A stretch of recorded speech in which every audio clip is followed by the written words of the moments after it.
Дечки, здраво. Дечки, здраво. Нема да ја должам многу најавата. Ова е Просторитет, епизода број 9. Просторитет е потреба за напредок во определен простор. Тој простор е умот, тој простор е домот, тој простор е општеството, тој простор е Македонија. Просторитет е емисија која го обработува животот во сите негови фази, но оваа епизода не е таква. Оваа епизода се разликува од претходните, бидејќи можам да кажам дека станува збор за вонредна епизода, односно епизода која за прв пат адресира актуелни прашања, кои што сериозно го загрозуваат нашиот личен и колективен просторитет. По таа причина, во деветата епизода на Просторитет, разговарам со две експертки, две активистки, две многу почитувани личности во македонското општество, тоа се Маја Атанасова и Ива Петрунова. Просторитет, епизода број 9. Се надевам дека ќе ви се допадне и ќе ве натера да размислите која е вашата позиција во македонското општество денес.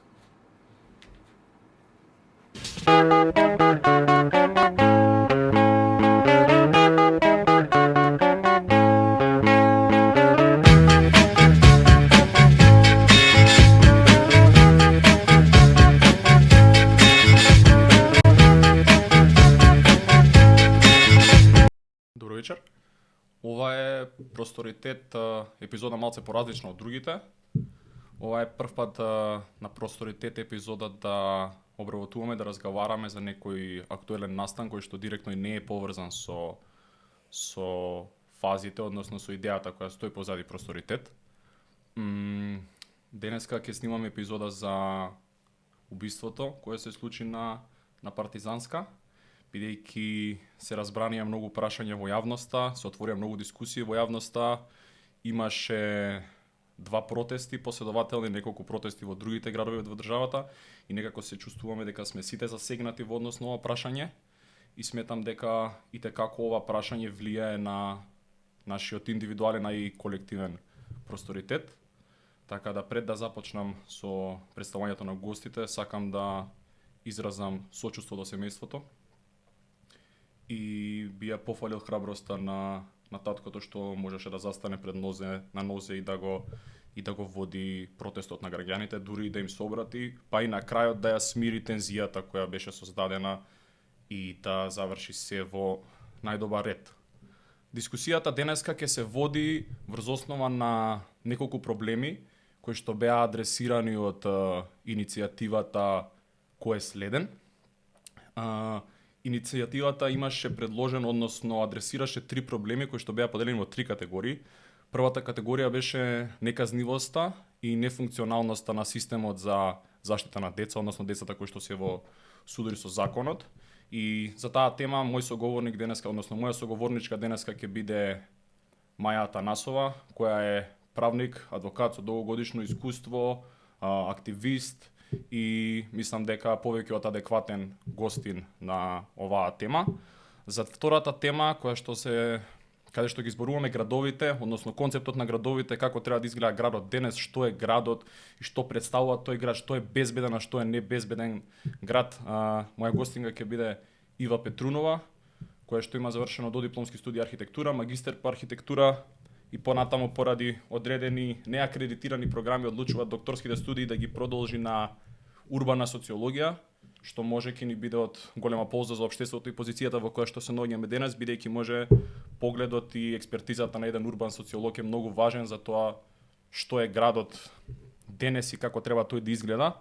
И за третата тема, девијантното однесување кај младите, сметам дека јас сум повеќе од адекватен говорник, бидејќи јас не секогаш сум водител на Просторитет и не секогаш сум одреден пример во своето минато. Јас сум имал одредени девијантни однесувања, како и многу млади машки, ќе напоменам машки во оваа држава и сметам дека треба да се работи сериозно на културата, на свесноста и на совеста кај машката популација во Македонија. Па така да не должам премногу, ќе почнам со Маја. Маја, добро вечер, како си? Добро вечер, Виктор, фала ти. Добро сум колку што може да се биде во овој период на стрес, немоќ и искрено и нервоза од целава ситуација во која што сваќаме колку сме немоќни, колку сме кревки пред действија кои што најчесто произлегуваат заради таа неказнивост што постои, заради тоа што луѓето се можеби охрабрени да преземаат чекори, надевајќи се дека и тие нема да бидат казнети за своите дела. Така е, јас мислам нервозата, тоа е колективот е врзан некако во некој сме напнадени, некој сме тажни и согласувам с тебе. Ива, здраво и за тебе, Здраво, добро вечер. Здраво, добро вечер, благодарам на поканата. Како да почнеме? Да почнеме со представување на ситуацијата. Што се случи? Значи, минатиот четврток вечер се случи немилиот настан. Понатаму граѓаните се собираат во петок на протест. Протестот се гледа дека има многу луѓе, имаше многу луѓе, значи да не карикираме сега со бројки. Толпата оди на неколку локации, сето тоа завршува како што треба. Понатаму продолжуваат обвинувањата, префрлањата, кој е крив, јас не сум крив, тој е крив, се префрла вината, се продолжува со она стандардна наша ненадлежност, не сме надлежни, не сме виновни и така натаму. Во тој процес изгледа се случуваат и некои други коруптивни дела од страна на некои од властите. Јавноста нервозна се организира уште еден граѓански протест кој што е еден од најголемите протести што се случиле во последниве неколку години во Македонија. Би почнал од таму, Маја, што мислиш за овие проблеми што ги напомнам? Што мислиш за нефункционалноста и неказнивоста на системот во однос на ова прашање? Кое е влијанието во однос на оваа ситуација? Мислам дека е огромно. Со тоа што јас би сакала сега тука да направам и една мала разлика. Не мислам јас дека сторителот, дечкото што ја возеше колата и што го направи делото, дека тој само за себе мислел дека тој е недостижен. Мислам дека на некој начин ние повеќето сите мислиме дека нема баш мене да ме фатат, затоа што кај нас навистина е редкост да се добие казна за делото, особено за делото во сообраќајот. Толку ретко се случува да има контроли, толку ретко се случува да се внимава што се случува. Особено партизанска, па и Јане Сандански, постојано има трки на нив, значи луѓето се навикнати на таа неказнивост. Тоа ни е на нас некако веќе станато и дел од менталитетот. И јас верувам дека сторителот во оваа ситуација апсолутно не се ни почувствувал како нешто различно во моментот кога отишол свесно или несвесно во таа состојба без возачка дозвола да вози 2 или 3 пати над дозволената брзина на партизанска. Меѓутоа тоа е најголемиот проблем, што ние градиме млади луѓе кои што веруваат во неказнивоста на системот. И мислам дека тука имаме многу да работиме, имаме многу во што да се вложиме, за да можеме да изградиме еден систем во кој што ние ќе се чувствуваме безбедни. Затоа што ако постои неказнивост, од една страна значи дека мене нема да ме казни, ама од друга страна не ме штити. Да, апсолутно.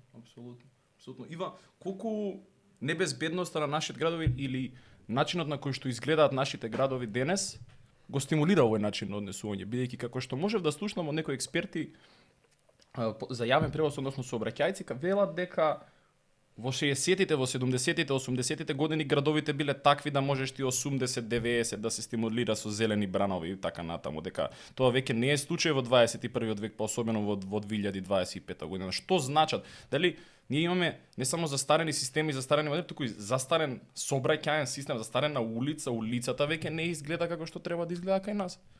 Па вака, прво мора да разбереме дека градот не е само улица и дека не е само архитектура или урбанизам. Практично градот, ќе го споменам Луис Манфорд, вели дека најголемото достигнување на човекот ја носи најголемата колективна меморија на цивилизациите и на општествата. Практично цела наша историја, сите наши знаења, целата култура, сето тоа е сконцентрирано во градовите. И практично градот не е само еден момент, туку е процес низ векови, можеби и милениуми на развој, на постојан развој на таа група граѓани кои се наоѓаат во тој простор. И сега низ сите овие години векови развој ние не можеме постојано да имаме нови работи, иако треба градот и просторот да се прилагодува на културолошките навики специфични за таа заедница. Сега проблемот кај нас конкретно настанува, мислам дека можеби не е толку урбанистички колку што е политички, бидејќи ние преуѓаме од еден систем од Југославија за кој си уште нашите можеби родители или повозрасни граѓани се многу носталгични и кажуваат како тогаш имало ред, се почитувало. Односно тие граѓани имале верба во тој систем дека сето тоа што и да се случи, нели како што кажа Маја, има казни во системот, функционира. Проблемот е што ние не изградивме доверба во нашиот систем, во нели Слободна Република Македонија веќе 30 и повеќе години. Ние цело време сме во процес на транзиција, цело време чекаме нешто да се промени, додека сите негативни карактеристики во просторот и не само во просторот, туку и кај граѓаните си доаѓаат до израз. Моменталните трендови во градовите и моменталните трендови не само во архитектурата и урбанизмот, туку и во политичката насока се во правец на одржлива и зелена архитектура и одржлив развој, кои се уште кај нас некако се уште се бориме со термините да ги прифатиме. Да, во теков на мојава работа јас мислев дека денеска нема да разговарам на ваква тема, туку ќе зборувам за идеални општества или не постои такво нешто, меѓутоа ќе зборуваме за некоја на вистина напредна тема, а всушност ние зборуваме за елементарни грешки за како градот да се направи безбеден. Што би требало во 21 век да биде веќе не безбеден град, да биде некоја далечна историско минато. За жал не е така и мислам дека иднината ќе нас соочи со уште многу предизвици и морам да напоменам дека дури најидеален град да создадеме, несреќи не можеме ние тука многу да влијаеме. Можеме да влијаеме кога несреќите стануваат статистика. Да. Можеме да влијаеме на намалување на статистиката и намалување на тие негативни услови кои се создадени од самиот град и самото општество, меѓутоа вака или онака несреќи нели би се случувале. Апсолутно, не само тоа, туку како што можев да видам сега денови ви истражував, бев многу ангажиран околу темата, бидејќи не сакам да верувам дека не може работите да бидат различни. Значи не сакам да прифатам дека не може да се сменат работите. Значи мора да има некој агол, само да видиме кој агол. И не може да верувам дека тие луѓе што излегуваат два пати, првиот пат околу 4, после околу 7-8 илјади, дека тие луѓе едноставно само излегуваат на улица и дека нема да видат некаква промена. Сега може излегувањето на луѓето да е поврзано со многу случувања. И кај нас, и во соседните земји. Гледаме низ Европа на други места, дека има, дури гледав и денес во Германија, дека има огромни протести. Така да се случува нешто. Изгледам, оваа генерација може е малку по-инвестирана во општеството во кое што живее, поинформирана. И некако има појасни цели, веќе точно знае што може, што не може, што прифаќа, што не прифаќа. И дека тука може да се изгради на позиција каде што ние ќе стварно се вклучиме во процесот на менување на овие работи, дека стварно ќе основаме некои барање, дека тоа нема да бидат проблеми, веќе само адресирање на проблеми, дека тоа ќе прерасне во некое барање кое што ќе ги држи властите конечно одговорни и одговорноста ќе се држи врз одржувањето на, значи ќе си го спроведуваме нашето граѓанско право. Не ми се допаѓа ова протест, ама сега не да станеме французи и само да протестираме за ич ништо, туку да протестираме со одредена реална цел, да има стварно и да видиме дека конечно ќе има граѓанска кооперација со властите, независно кои се властите. Дури денеска делува дека и власта што е и е конструктивна, се обидуваат да променат. Значи сега гледаме некои измени, сега да не инсуинирам на ништо, но се гледа дека има некакво движење во процесот. Исто така имав можност да видам дека Слободен печат денеска извади на листа на нерешени смртни сообраќајни несреќи. Тоа што јас не сеќам кога сме имале волку луѓе искочено за одредена сообраќајка, па ме интересираше, Маја, не знам дали виде дека судскиот совет ќе ја разгледува претходната постапка. Дали мислиш дека може и за сите тие други случаи да се разгледува постапката или тоа е само некој идеалистичко утопистичко сценарио? Видете, ако веќе се фаќа една постапка да се разгледува наназад, само затоа што јавноста изразила револт, тогаш е во ред да се фатат сите постапки да се разгледуваат, затоа што да се разбереме дека ние имавме револти за други работи, само ова е случајот кој што е прели чашата. Тоа мораме да го разграничиме. Имав наставничка една по историја, она така не учеше и мислам дека валјда од историја толку имам. Од тој период толку имам запамтено, ми кажуваше како почнувале војните. Не вика причини се повеќе, ама еден е поводот. Ова на нас не беше поводот, меѓутоа многу време се собира капка по капка, вакви нерешени случаи, случаи што предолго траат, случаи во кои што сме изненадени од тоа колку е досудено од казните кои што се досудени. Тука ќе го спомнам примерот со девојчето од Велес кој што беше жртва на трговија. Сега, тоа адвокатите во предметите многу повеќе знаат. Јас не сум адвокат, само да те коригирам. Да, извини. Да, јас не сум адвокат, меѓутоа сум правник и знам да ги читам документите. Меѓутоа, исто така, јавноста, која што не е стручна, ја дадоа пресудата. Јавноста не може да ја протолкува таа пресуда. Тој стручен документ сепак кој што има кој да го прочита и да го толкува. Судскиот совет доколку сака да разгледува, тогаш јас би ја пратила пораката да разгледува без дискриминација, нека ги земе последните предмети од последниве, не знам, 4 или 5 години, па да видиме што се случува. Неказнивоста, малите казни, користењето на оние олеснителни околности, сите овие работи јавноста веќе ги има коментирано, јавноста веќе за нив има реагирано. Да, прв пат после долго време се случи да излезе голем број на улица, ама тоа е, повторувам, затоа што конечно ни се прели чашата. Да. Не затоа што претходно немало причини. Да. Така што да не правиме баук само од еден предмет. Имаме ние сериозно голем предмет и сериозно голем број на предмети и наназад кои што во овој случај би требало да се разгледуваат. Апсолутно. Јас во основно училиште учев со едно прекрасно дете, неговото име беше Иван Белински.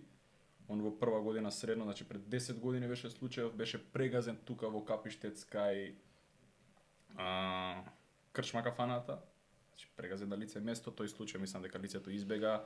И денес така го ствари го отворив и тредот на Твитер на Слободен печат, кај што ги видов сите тие други случаи кои што веројатно ако се отвора треба да се отвори таа Пандорина кутија на сите тие случаи. Ако се прегледуваат случаите, нека се прегледаат сите. Не може да остане само на оваа ситуација, бидејќи сигурно и на другите сите семејства не им е лесно, особено ако знаеме дека колку ова може да ги враќа и ниво во травматичниот период и да го преживуваат се тоа уште еднаш. Ива, би сакал сега малце така некако мислам дека е најкоректно да и разговорот ќе поставиме на прашање, па може после ќе фати некоја друга природна насока.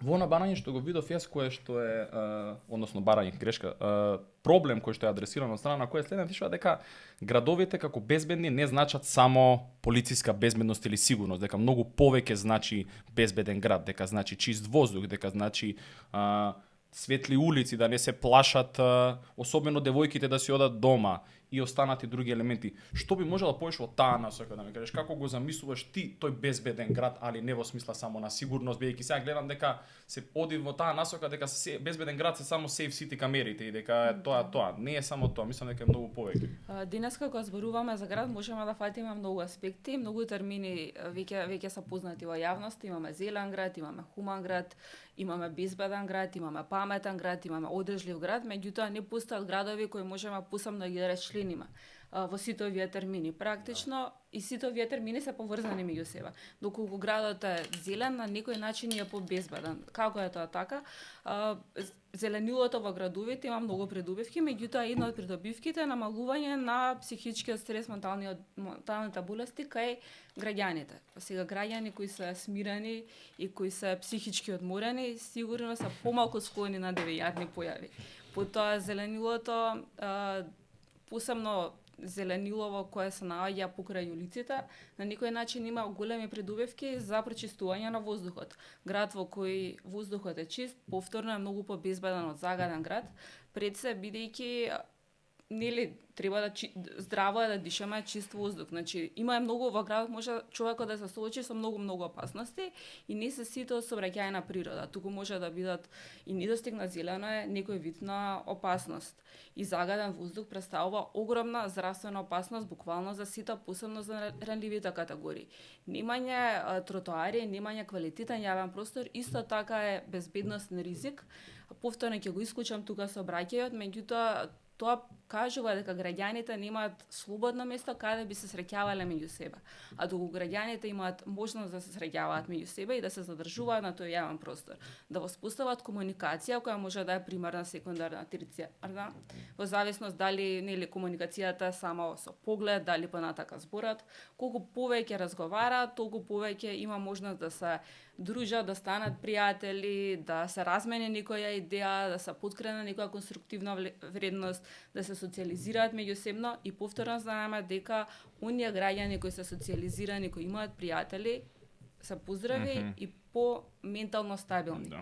Практично сите овие аспекти во градот многу влијаат на целосната благосостојба на граѓанинот. Да. А здрав граѓанин и психички и физички е помалку склон кон различни ризици, кон посегнување по дрога, кон ризично однесување, различни девијантни појави.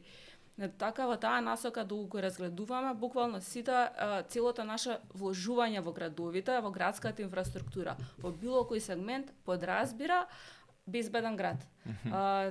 Гледам дека по медиуми кога ќе се спомне безбеден град се зборува само за безбедностите камери. Сакам тоа да го напоменам. Денеска и во иднина би имале се посовремена технологија, меѓутоа тоа во иднина ни отворило многу прашања, посебно можеби во областа на правото.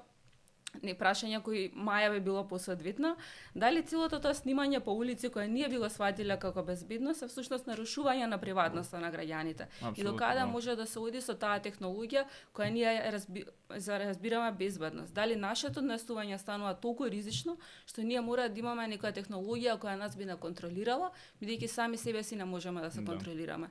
И сега тука се отвараат еден куп други прашања кои не се само урбанистички, архитектонски, туку се етички, психолошки, социолошки, културолошки, кои ствари нас треба да разбудат во која насока нашето однесување како граѓани оди, едноставно кажано. Практично најбезбедниот град е град со свесни граѓани и со свесни власти кои тоа го манифестираат во просторот. Апсолутно. И секако тој простор урбанистички ќе биде улично решен, бидејќи ќе немате несовесно градење на еден куп објекти за фаќање на потребно на зелениот простор, додека во светски рамки моментално се оди кон намалување на улиците, додека кај нас се смета обратното. Одлично нели ако улицата има 3 ленти или 4 ленти, бидејќи тука брзо ќе се вози и ќе се додека безбеден град е оној кој е фокусиран на јавниот сообраќај, кој ние за жал на многу лошо ниво ние и на пешачкиот сообраќај, односно градот припаѓа на граѓаните, а не на автомобилите. Апсолутно, ова многу добро се ја поврза и Маја тука во темата. Јас го размислував денеска пред да започнува, дури дискутирав се со неколку пријатели кои ми велат, па добро да нека има малце камериве да се научиме ние каков треба да функционираме, значи да не преваспитаат камерите, да не преваспита големиот брат системот на снимање и се останато, за да знам како да се однесувам во автомобилот, како на улица и сите останати други елементи. И за понатаму, кога ќе бидеме ние воспитани, значи кога ќе дојдеме до фазата на воспитување, па тогаш е добро да ги трнеме. Дали тогаш идеме ние испротивно од генезата на градот, ако градот е најкултивираниот момент каде што сме собрани ние да го прославиме нашето знаење и напредување, ова дали не е спротивно на тоа? Дали ако треба да бидеме контролирани на тој начин, ние одиме спротивно на генезата во основа која што бил формиран градот и какво е влијанието тука врз нашата приватност? Што мислиш за тоа, Маја? Какво е влијанието? Нели ова директно упаѓање на некој начин во нашата приватност? Јас се сеќавам дека ова се јави како виц од Италија, дека прво во Италија се воведе и таму им стигаше, како што ги снима камерата, им стига дома казната со слика. Па многу бракови и врски се растурија од тие причини и тогаш престана италијаните да праќаат слика, на пример. Меѓутоа, доколку сега многу е сензитивна темата за личните податоци и за приватноста. Постојат начини како тоа да се регулира, постојат контролори кои што се исклучиво надлежни да ги гледаат тие слики, тие не треба да бидат достапни за сите. Има начин тоа како да се реши. Она што мене ме секира е тоа што ти го спомна, дека ние самите викаме дај камшикот, пошто ние поинаку не знаеме. Да. И тука се јавува проблемот. Затоа што јас додека одев на кај првиот протест, нешто беше спонтаниот во петокот, доаѓав со точак.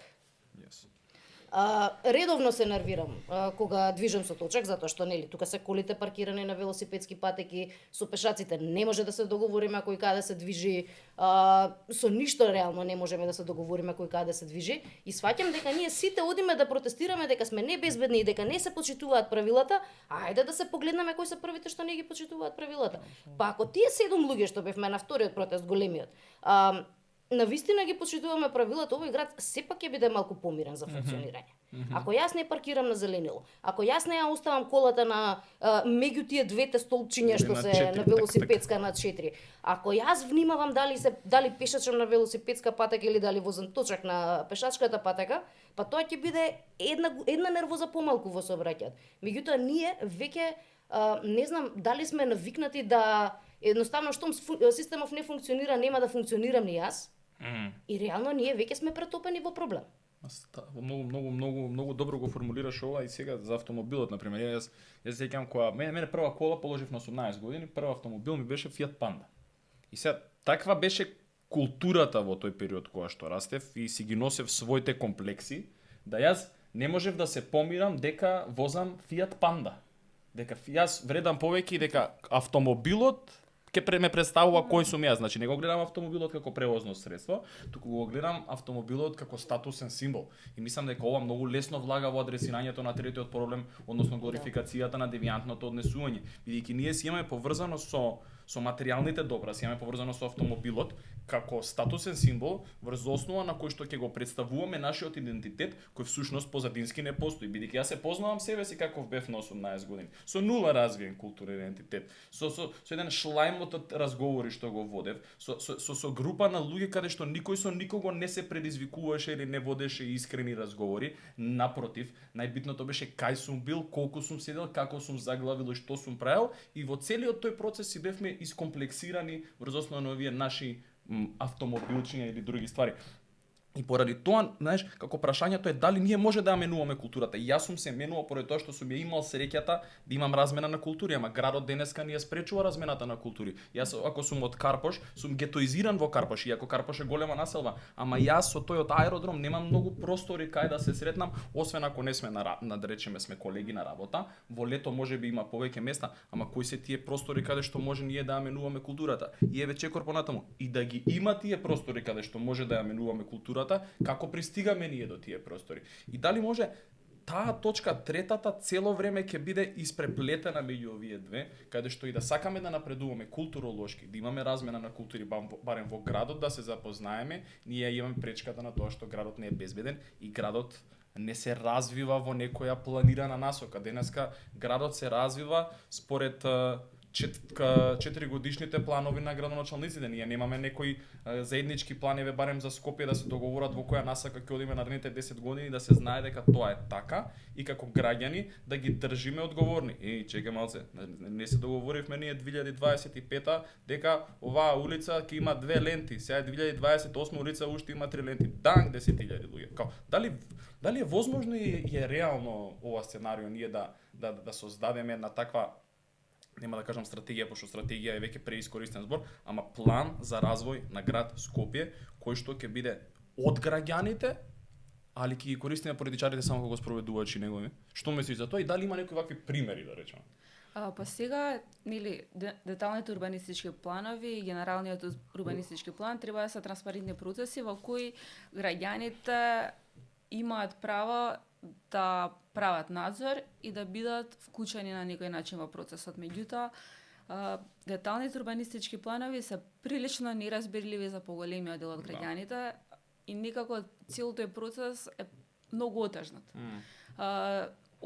Тоа е начинот на действување, иако за сега се покажува како нефункционален и практично граѓаните засегнат само во рамките на својата парцела колку смее да изгради, што во иднина ќе се случува со неговата парцела, дали ќе има 1 стан, 2 стана, 3 стана повеќе долку на местото од куќата изникна зграда. И генерално тие се проблемите со кои се занимаваат, нели, граѓаните, меѓутоа исто така и општините. Меѓутоа проблемот е многу подлабок, бидејќи мислам дека е повеќе културолошки, бидејќи граѓаните кои ќе излезат надвор од својот дом, тоа веќе не го сметаат за нивно. Да. Мислам дека ние треба да ја вратиме онаа култура каде што ќе се грижиме за општото добро и за колективното добро. Да. Тоа што е на улица, значи плоштадите, парковите, зеленилото, дрвата, мора да се свати дека сето тоа припаѓа на нас и дека системот кој ние толку го критикуваме, дека ние сме системот. Дека доколку вие имате одговорни граѓани, во тој случај тие одговорни граѓани се архитекти, можеби политичари и правници и новинари. И доколку се однесуваат одговорно во секој во својата сфера, тогаш и градовите ќе не бидат подобри, урбанизмот ќе биде посоодветен, архитектурата ќе биде поубава и во која ќе се живее поубава, ќе создава можеби многу посреќни ситуации отколку денешните и практично во целото општество ќе има една подобра слика. Сега како јас го гледам проблемот во тоа што го спомна, што е кул, што не е, што како луѓето се сметаат за дали сум фраер или не сум. Сметам дека голема улога имаат медиумите. Иако сега имаме интернет, Инстаграм, па социјални мрежи, па имаме селекција на што мене ме интересира или не ме интересира. Меѓутоа, вие ако видите во нашето општество, најчесто се дава приоритет на негативното, на црната хроника. Ајде да го смениме тоа. Тука мора, нели, новинарите, медиумите секако да се уклучат. Наместо на црната хроника и дневната политика, односно партиските препокувања, едни со други, кој што направил, кој што не направил, да се фокусираме на оние личности во општеството кои вреда да бидат пример. На некој начин ние толку многу ги зборуваме негативните примери, што позитивните примери кои ги имаме за среќа, меѓутоа за жал не може да дојдат до израз. Така што создаваме култура на ценење на негативното, односно во даден момент, посебно младите луѓе кои не се доволно едуцирани, реализирани, што е нормално за млад човек, го земаат примерот дека сакаат да се идентификуваат себе си со некој кој го има по медиуми, бидејќи нели тоа познат, меѓутоа дали тие кои ги има по медиуми се позитивните примери, најчесто не се. И сега секако дека тоа се поврзува и со градот и со просторот, бидејќи тоа манифестирање на негативни вредности, потоа е прифатено од помладата генерација и се манифестира каде на друго место, ако не во градот и во просторот и во секојдневниот урбан живот. Така се согласувам, само тука околу негативни вредности сега малце не бите поправно би додал би рекол девијантни, девијантни ќе кажам, девијантни вредности и тука сега би додал само дека мислам дека тоа е тема за друг ден.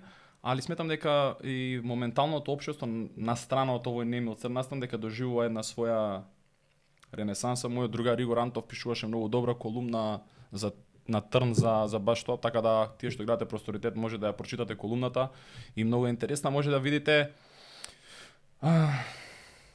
еден различен приказ на македонското општество денес, али тоа не е тема на денешниот разговор. Ќе продолжам со Маја. Маја, овдека, мислам, многу се крена фама околу претходната пресуда за Васил, дека 20 години имал, не бил тинеџер и мислам дека тука многу луѓе не разбираат дека според законот за заштита на деца, законот за правда на деца и 20 годишник може да се смета како постар полнолетник. Дали ќе може малку повеќе за овој дел да ни објасниш? Да, тоа е една ситуација која што е возможна по нашите закони. Идејата е дека сепак и покрај тоа што одредени лица кои што наполниле 18, меѓутоа не се постари од 21 година додека трае процесот, судот може, доколку оцени дека постои простор за да се подобри однесувањето на тоа лице, дека постои начин да се извлече од лошо друштво или од лошо обкружување, дека може да изрече казна, значи да изрече санкцијата, односно тоа е мерка, не е казна, да изрече санкција по законот за правда за деца. Односно, и покрај тоа што постапката се води како за возрасно лице, бидејќи сторителот е возрасно лице во тој момент, он има 19 години, кога е постапката 20, мислам дека кога го казнуваат, он е возрасно лице. Меѓутоа судијата оценува дека и покрај тоа што постои кривичното дело, неговото однесување, начинот на кој што може би размислувал, обкружувањето во кое што се наоѓал, судијата оценил во тој момент дека е можеби добро затоа што е се уште млад и постои можност да се работи со него, наместо да го испрати во затвор, каде што би бил обкружен со луѓе кои што сторувале други кривични дела и кои што имаат искуство, да речеме, многу поголемо и каде што можеби би можеле уште полошо да влијаат на него. Станува збор за млад човек кој што пред кој што сепак стојат години живот. Судијата одлучува дека ќе го прати во воспитно-поправен дом, каде што би се работело на неговото превоспитување и повторно вклучување во општеството како корисен граѓанин.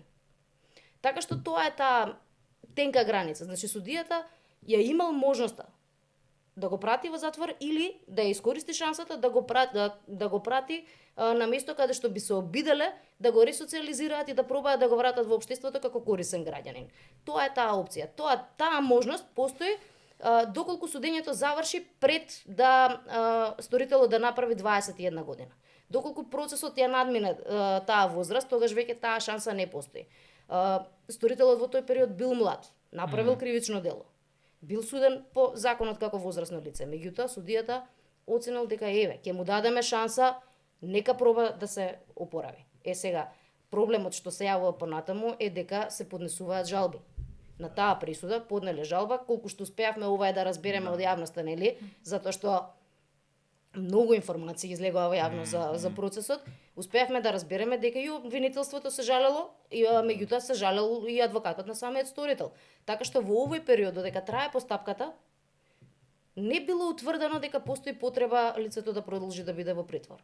Он претходно бил во притвор, ама бил во притвор заради тоа што постоеле околности дека можеби ќе влие врз сведоци, дека можеби не можеме да знаеме што, меѓутоа шансата дека би влијал врз сведоци е голема.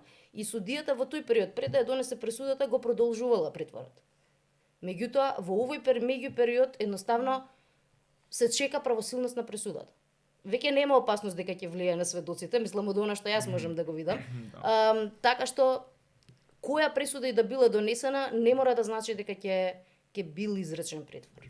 А како изгледа системот на заштита на децата во овој процес? Мислам, он добро е испратен во поправен дом. Состојбата во поправните домови е веројатно ужасна. Сега јас немам податоци. Дали имаш може повеќе информации во однос на тој дел? Состојбата во домовите не е ужасна веќе. Не. Се смени. Пред неколку години имаше цела реформа на системот целосен на социјална заштита и на заштита врз децата, каде што нели престана да функционира концептот на домови. Децата се поделени во посебни куќи каде што функционираат во една врста на семејство, во еден вид на семејство, а воспитно-поправниот дом во кој што е тој упатен да ја издржува казната, мислам да она што би било казна, што сега е веќе мерка, исто така е установа од затворен тип. Таму децата немаат право на редовно излегување, тие се под постојан надзор. Меѓутоа, условите сами по себе не се страшни. Оние за кои што Како што ги замислуваме? Не се. Како Джган филмот, на пример. Не. Да. Меѓутоа тоа не значи дека дека децата таму одат, нели? Да. Со желба и со волја, никој не сака да биде казнет. Сепак е тоа една врста на казна. Никој заради твоето лошо однесување ти си спретен некој тебе да те превоспита. Да, ресоциализација. Да, системот е убаво замислен. Постои систем. Системот вика дека дека детето постојано се следи. Постои нешто што се вика дете во ризик, односно дете кое што поради околината во која што се наоѓа, поради некои карактеристики на семејството свој, би можело да биде во ризик да западне во ситуација кога ќе биде во судир со закон. И втората категорија се деца кои се веќе во судир со закон, односно деца кои што сториле одредено прекршочно или кривично дело. Со овие деца мора постојано да се работи, тоа законот го истакнува. Кој треба да работи со нив? Кој работи, мислам, со нив? Првите мерки, основните мерки кои што се изрекуваат, ги води Центарот за социјални работи. Добро. Основната мерка која што може да се даде, која што е првата и е во некоја форма на укор, е мерката на засилен надзор од страна на семејството. Тоа е кога Центарот за социјални работи ќе утврди дека станува збор за сепак добро семејство, функционално семејство, меѓутоа детето ете. Како дете, како што спомна и ти, западнало во лошо друштво, се случила некоја ескалација, направило дело за кое што може да помине со укор, не е нешто за кое што треба веднаш да биде построго санкциониран. Да. И тука се следи како функционира семејството, се вика и семејството да се разговара дали функционира, не функционира. И се гледаат начини како да се подобри однесувањето на детето. Втората мерка е засилен надзор од Центарот за социјални работи, каде што детето треба да доаѓа да се пријавува од време на време во самиот центар и да каже што направило, како направило, зошто направило. Да, добро, тоа не јасно. Да. Постои уште една мерка која што е упатување во воспитна установа, која што е од отворен тип. Значи таму и тоа е една казна, воспитна поуправна установа која што е една врста на мерка каде што детето веќе не живее дома. Таму има простор да го повторува кривично дело, мислам, фактички е на слобода на некој начин сега. Ова е на слобода, да. Идејата е дека сепак е во просторија што не е дома, не е детето дома, тука е на друго место, каде што е под надзор на стручни лица, меѓутоа останува сепак правото да излезе, да прошета, тие деца се вклучуваат во редовно образование, Меѓутоа идејата е да се тргнат од средината во која што се, да се стават во нова средина, од малку поотворен тип, за да можат да пробаат да функционираат нормално во некоја друга средина. Последната мерка е мерката во воспитно-поправен дом, кој што е од затворен тип и каде што сите овие активности треба да се случуваат внатре во самиот дом. Проблемот, да речеме, веќе го спомнавме образованието, проблемот е што за жал се уште основното образование кое што е задолжително не целосно функционира во воспитно-поправниот дом. Сега се променија законите и мислам дека веќе најавија дека конечно ќе почне тоа да функционира, има начин како да се спроведе, меѓутоа се уште не сме го виделе на дело и се надеваме дека ќе го видиме многу брзо. Во секој случај системот е поставен. Колку функционира, кога децата се праќаат, на колку може да успее самиот како по себе да ги спаси овие деца, бидејќи да се разбереме, кога зборуваме за деца во судир на закон или за деца во ризик, ние сепак децата пред се ги гледаме како жртви. Да. Зошто ги гледаме како жртви? Затоа што системов не ги заштитил и системов не ги уклучил соодветно во општеството. Ние постојано зборуваме, па нас и во школа ни викале на времето. Немате што да правите и кидате да правите глупости. И што сме им дале ние на децата? Да, стварно е така. Што сме им дале ние на децата за тие да може да се занимаваат со нешто друго за да не навлегуваат во девијантни однесувања? Што им стои на располагање? Еве јас тебе да те прашам, што им стои на располагање на младите?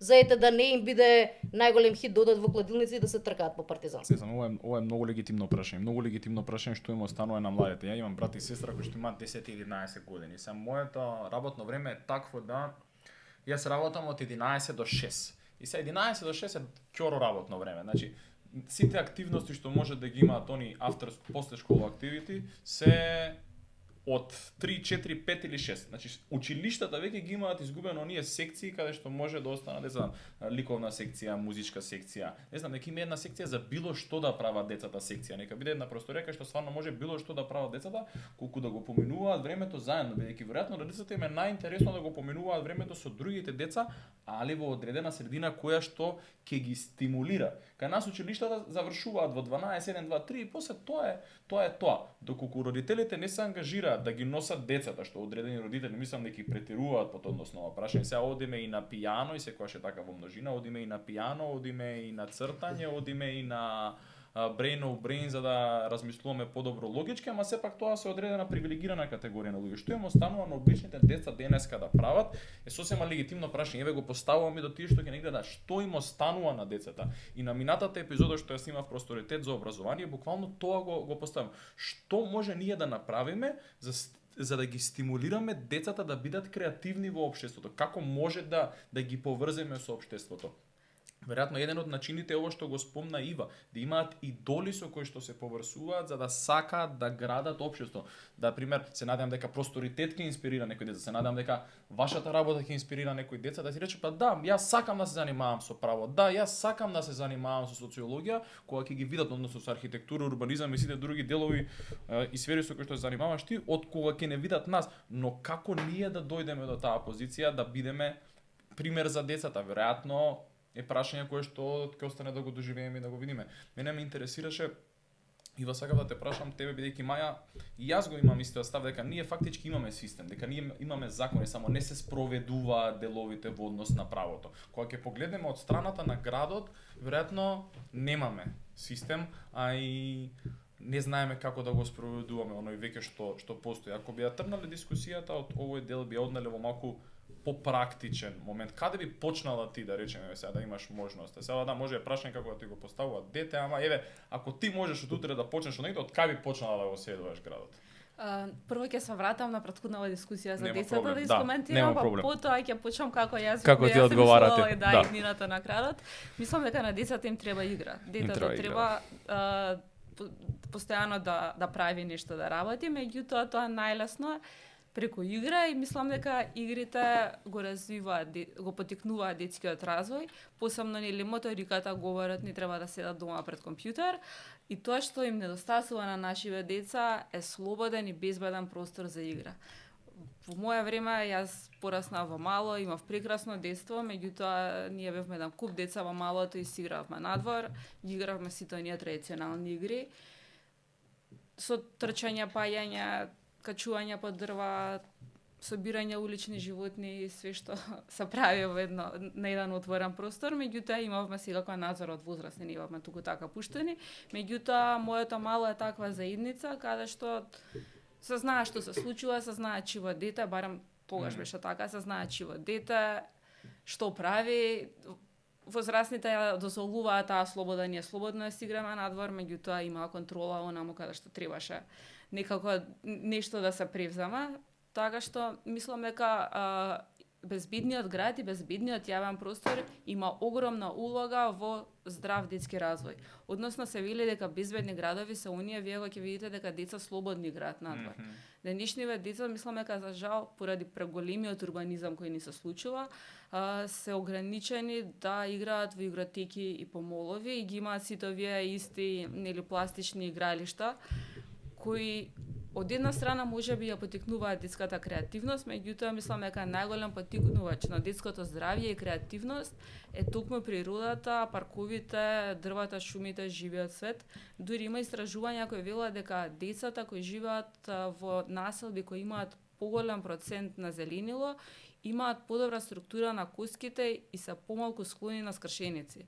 Нели секако има општества кои се занимаваат со вакви проблеми, нели во западното општество дури е нормално да го ставите детето надвор и кога врне, да оди само на училиште, само му е потребна добра облака. Додека ние нашите деца можеби со тој презаштитнички однос, секако има исклучоци, навистина правиме на контрауслуга.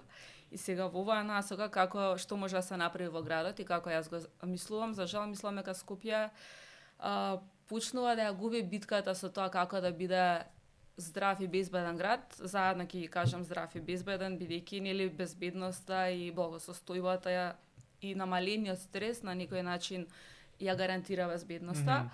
Меѓутоа ќе бидам оптимист и ќе речам дека има начини. Мислам дека основното што треба да се направи е градот да стане по мерка на пешаците, не по автомобилите. Тоа не е популарна мерка и ќе оди многу тешко, бидејќи гледаме дека мислам сведоци сме во изминатиот период што се случува со нашиот јавен превоз, како има автобуси, нема автобуси, штрекуваат, стари се, нови се и еден куп други проблеми. Скопје мора да обезбеди квалитетен, ама вистински квалитетен јавен превоз.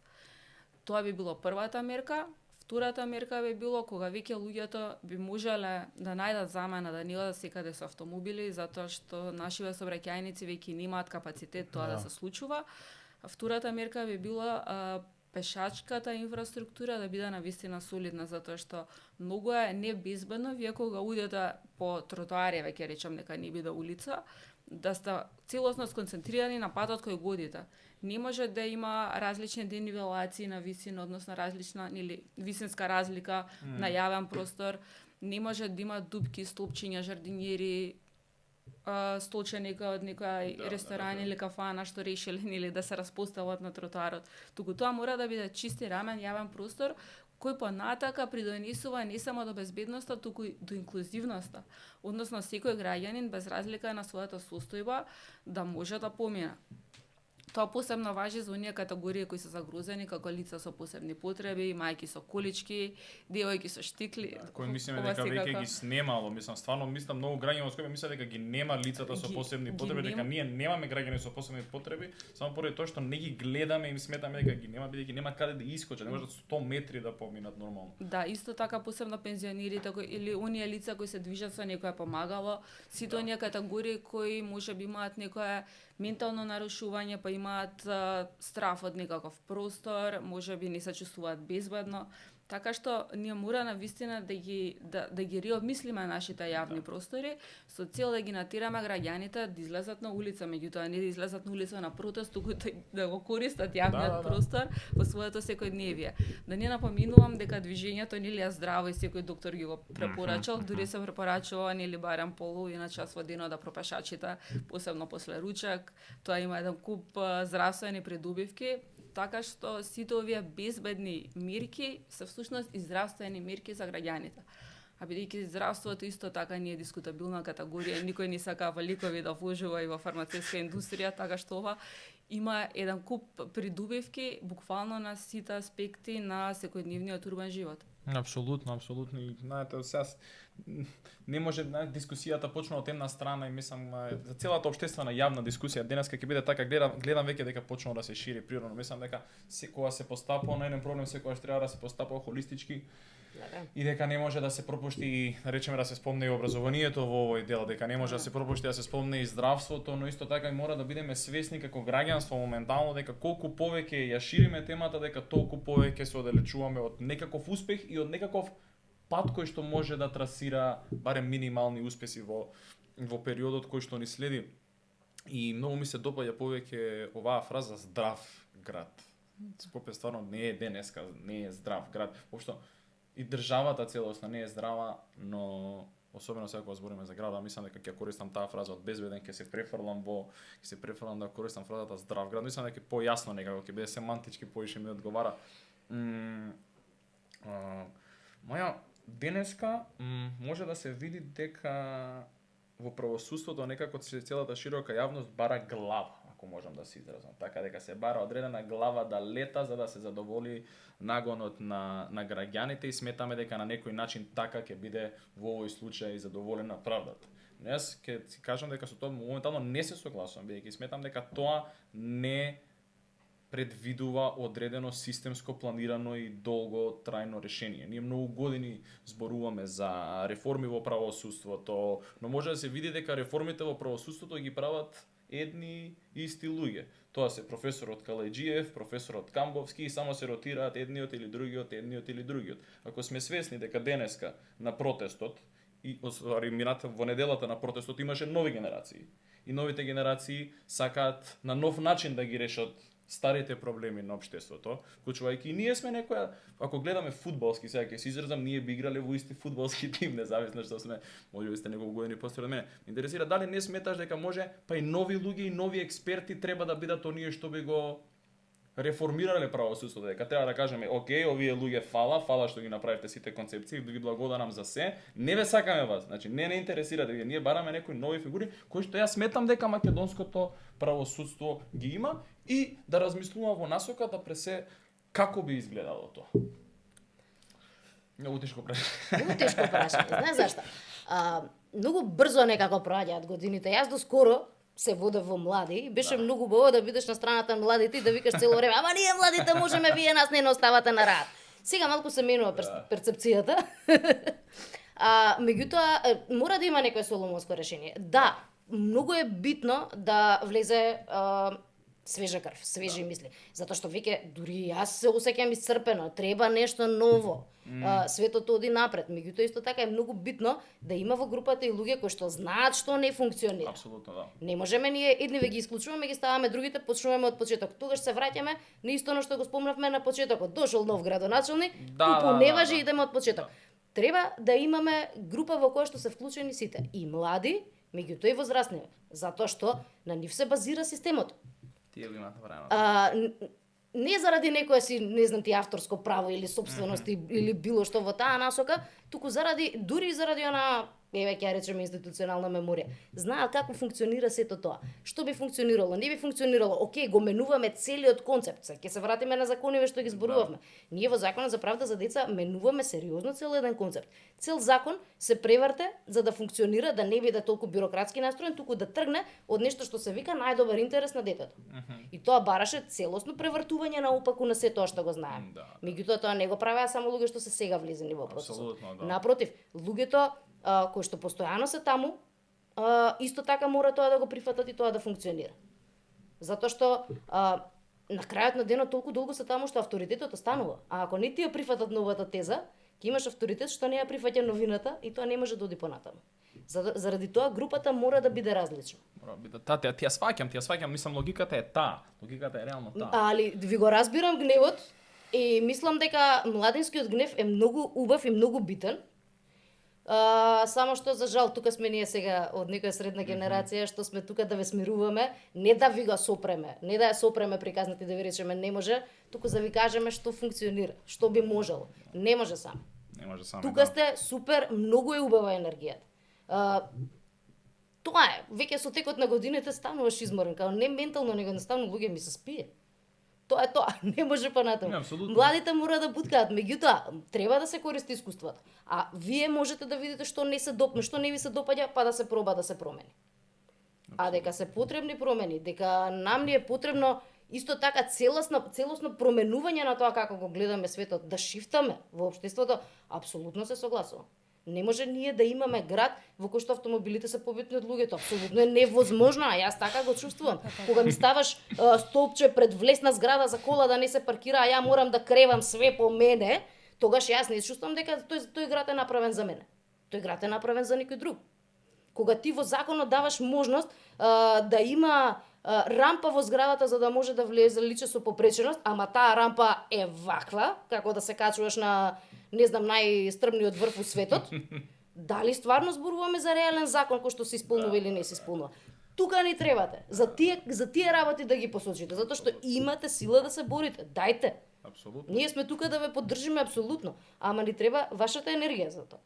Да, мислам дека многу инспиративен, ми само ќе кажам говор дека беше наспрема мене, мислам дека сите што одлучиле да се занимаваат со некаква форма на активизам, бидејќи во основа тоа беше заради тој го почнав просторите, кога да видиме зошто не напредуваме, како имаме потреба за напредок. Значи ја гледам во генерацијава наша дека има потреба за напредок, да ние полно имаме и енергија да го спроведеме тоа, само ни требаат овие насоки, на пример буквално тоа што го збориш ти или тоа што го збориш Ива, ти од другата страна за да бидеме водени да не претераме. И сега пробувам да си го контролирам идеализмот, значи пробувам да бидам прагматичен во целата состојба, да бидам реален, да бидам конструктивен и некако го барам конструктивизмот низ целиот овој момент за да видиме како може оваа енергија да биде искористена за соработување, бидејќи стварно сметам дека може да соработуваме. Мене ми е многу тешко што до сега, значи ја имам 25 години, единствените моменти кога сум видел јас колективност, колективитет кај македонците, ние заедно да бидеме било во тагата. Значи првиот таков момент за мене беше Тоше Проевски кога почи. Тоше Проевски горе-доле сите памтат каде биле. После низ годините одредени срекни моменти што се случили биле поврзани само со спортот. Ние општествена победа немаме заеднички доживеја, но тоа ќе кажам тука е двете победи на Вардар, се славеше, се гледаш и квалификацијата на Македонија на европското првенство што беше во Романија. Понатаму секое наше обединување во трагедиите. Сега ми текна како дете и кометол. Тоа сакав да те прашам. Кометол. Тоа да Мајка ми на ушка не имаше како дете у парак носиона, ама понатака сега има село последните години. Кога беше убиството на Вања, кога искочив на улица, беше град на духови Скопје. Ние сме многу мала средина, многу мала држава сме. Ние сме врзани како црева и само тие еден на друг си ги пресекуваме цревата и не сакаме да одлучиме дека мора да сватиме во мала средина мораме да соработуваме. Гледав едно видео на YouTube за срните. Срните, знаете ли како успеваат да се справат во џунглата? Они многу мразат да си ги јадат влакната едни на други.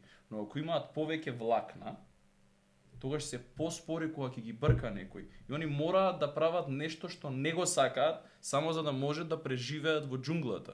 И сега не сакам да верувам дека ние сме дојдени у таа позиција како граѓани на оваа држава, дека треба да си јадеме влакната за да преживееме во џунглата, ама веројатно така се наметнуваат правилата. Ако треба да бидеме снимани за да може да бидеме безбедни, тогаш која е позицијата и како да формулираме и како да го одржуваме овој младински идеализам што постои кај мене, знам дека постои кај моите пријатели и знам дека ќе постои кај многу голем дел од оние 7000 луѓе што искочија, но како да го одржиме тоа, бидејќи од другата страна ти викаш да поддршка сме тука да дајме, има една цела група која што вика овде ништо не чини, ова нема шанси да успее. Или па постариве генерации, со кои со зборци измисливме збор Юго Сапиенс, Камбовски и Калеџиев. Тие па ич не веруваат дека овдека може нешто да биде. Значи тоа е тоа, они се у таа една удобна позиција и сега јас сум експерт и знам како овие млади да најдат одредена конструктивна форма да го задржат идеализмот. Има ли одговор на ова прашање? Па,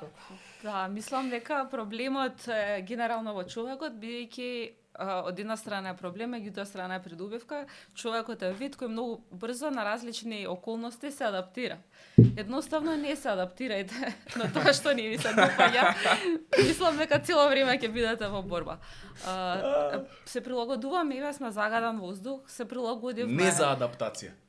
Не за пандемија, антиадаптација. имавме пандемија, нели Да. се прилагодивме да шетаме со маски, да седиме дома. На некој беше потешко, за некој беше полесно, меѓутоа генерално се прилагодивме и како вид ева не постоиме и покрај гриповите и покрај сите болести.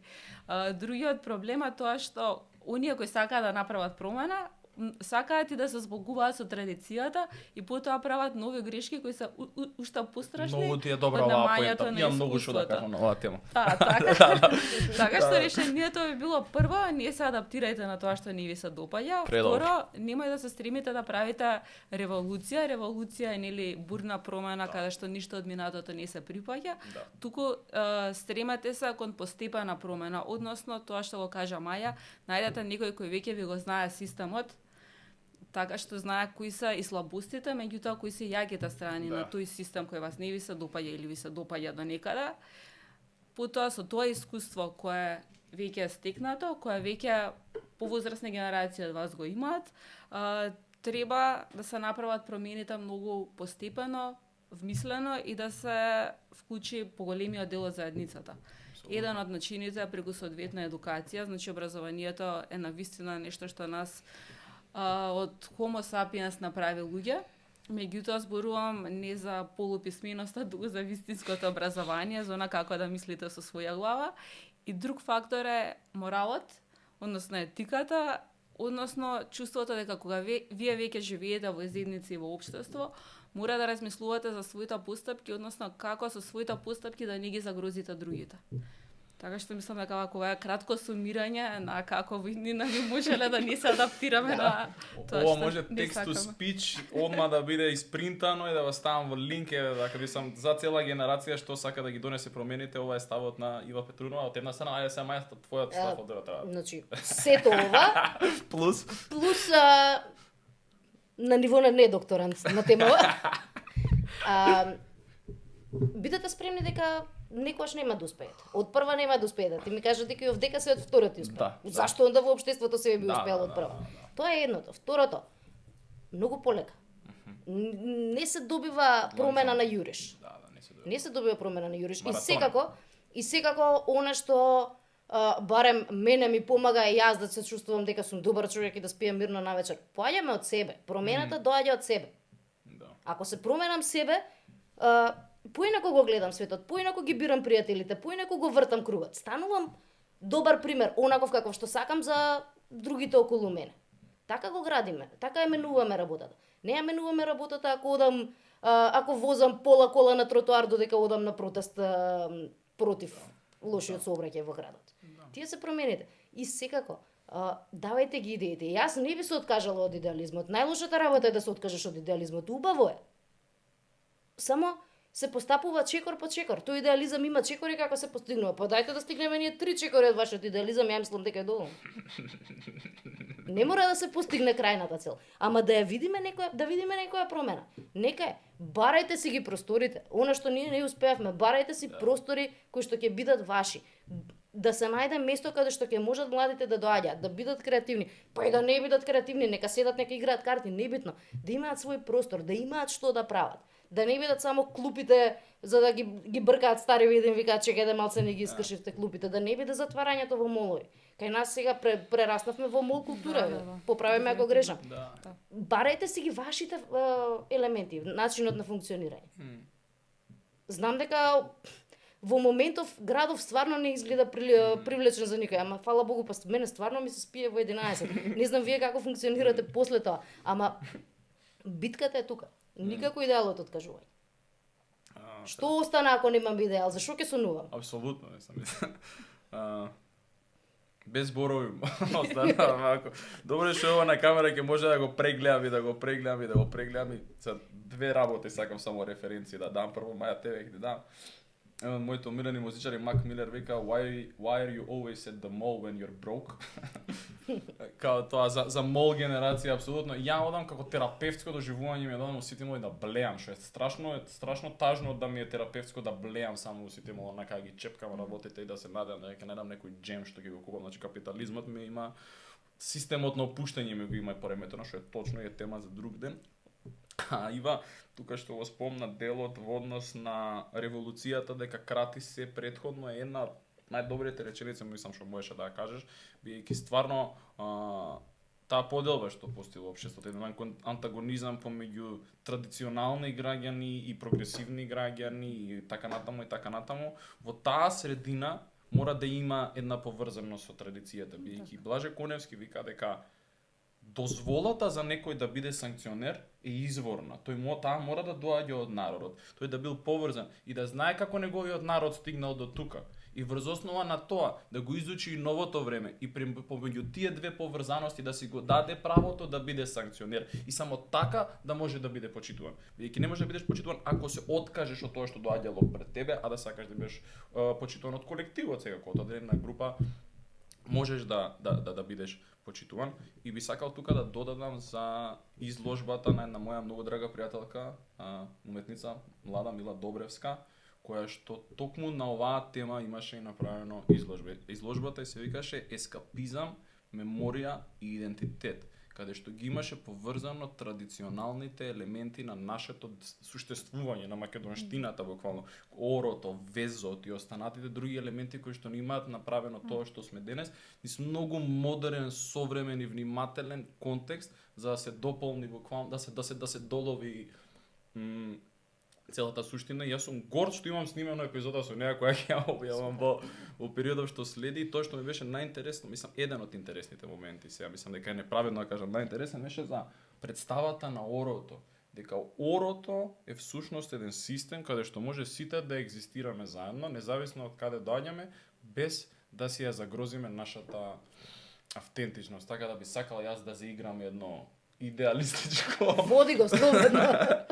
би сакал да заиграм едно идеалистичко оро кое што е можело да не однесе во тој свет што сакаме да го доживееме.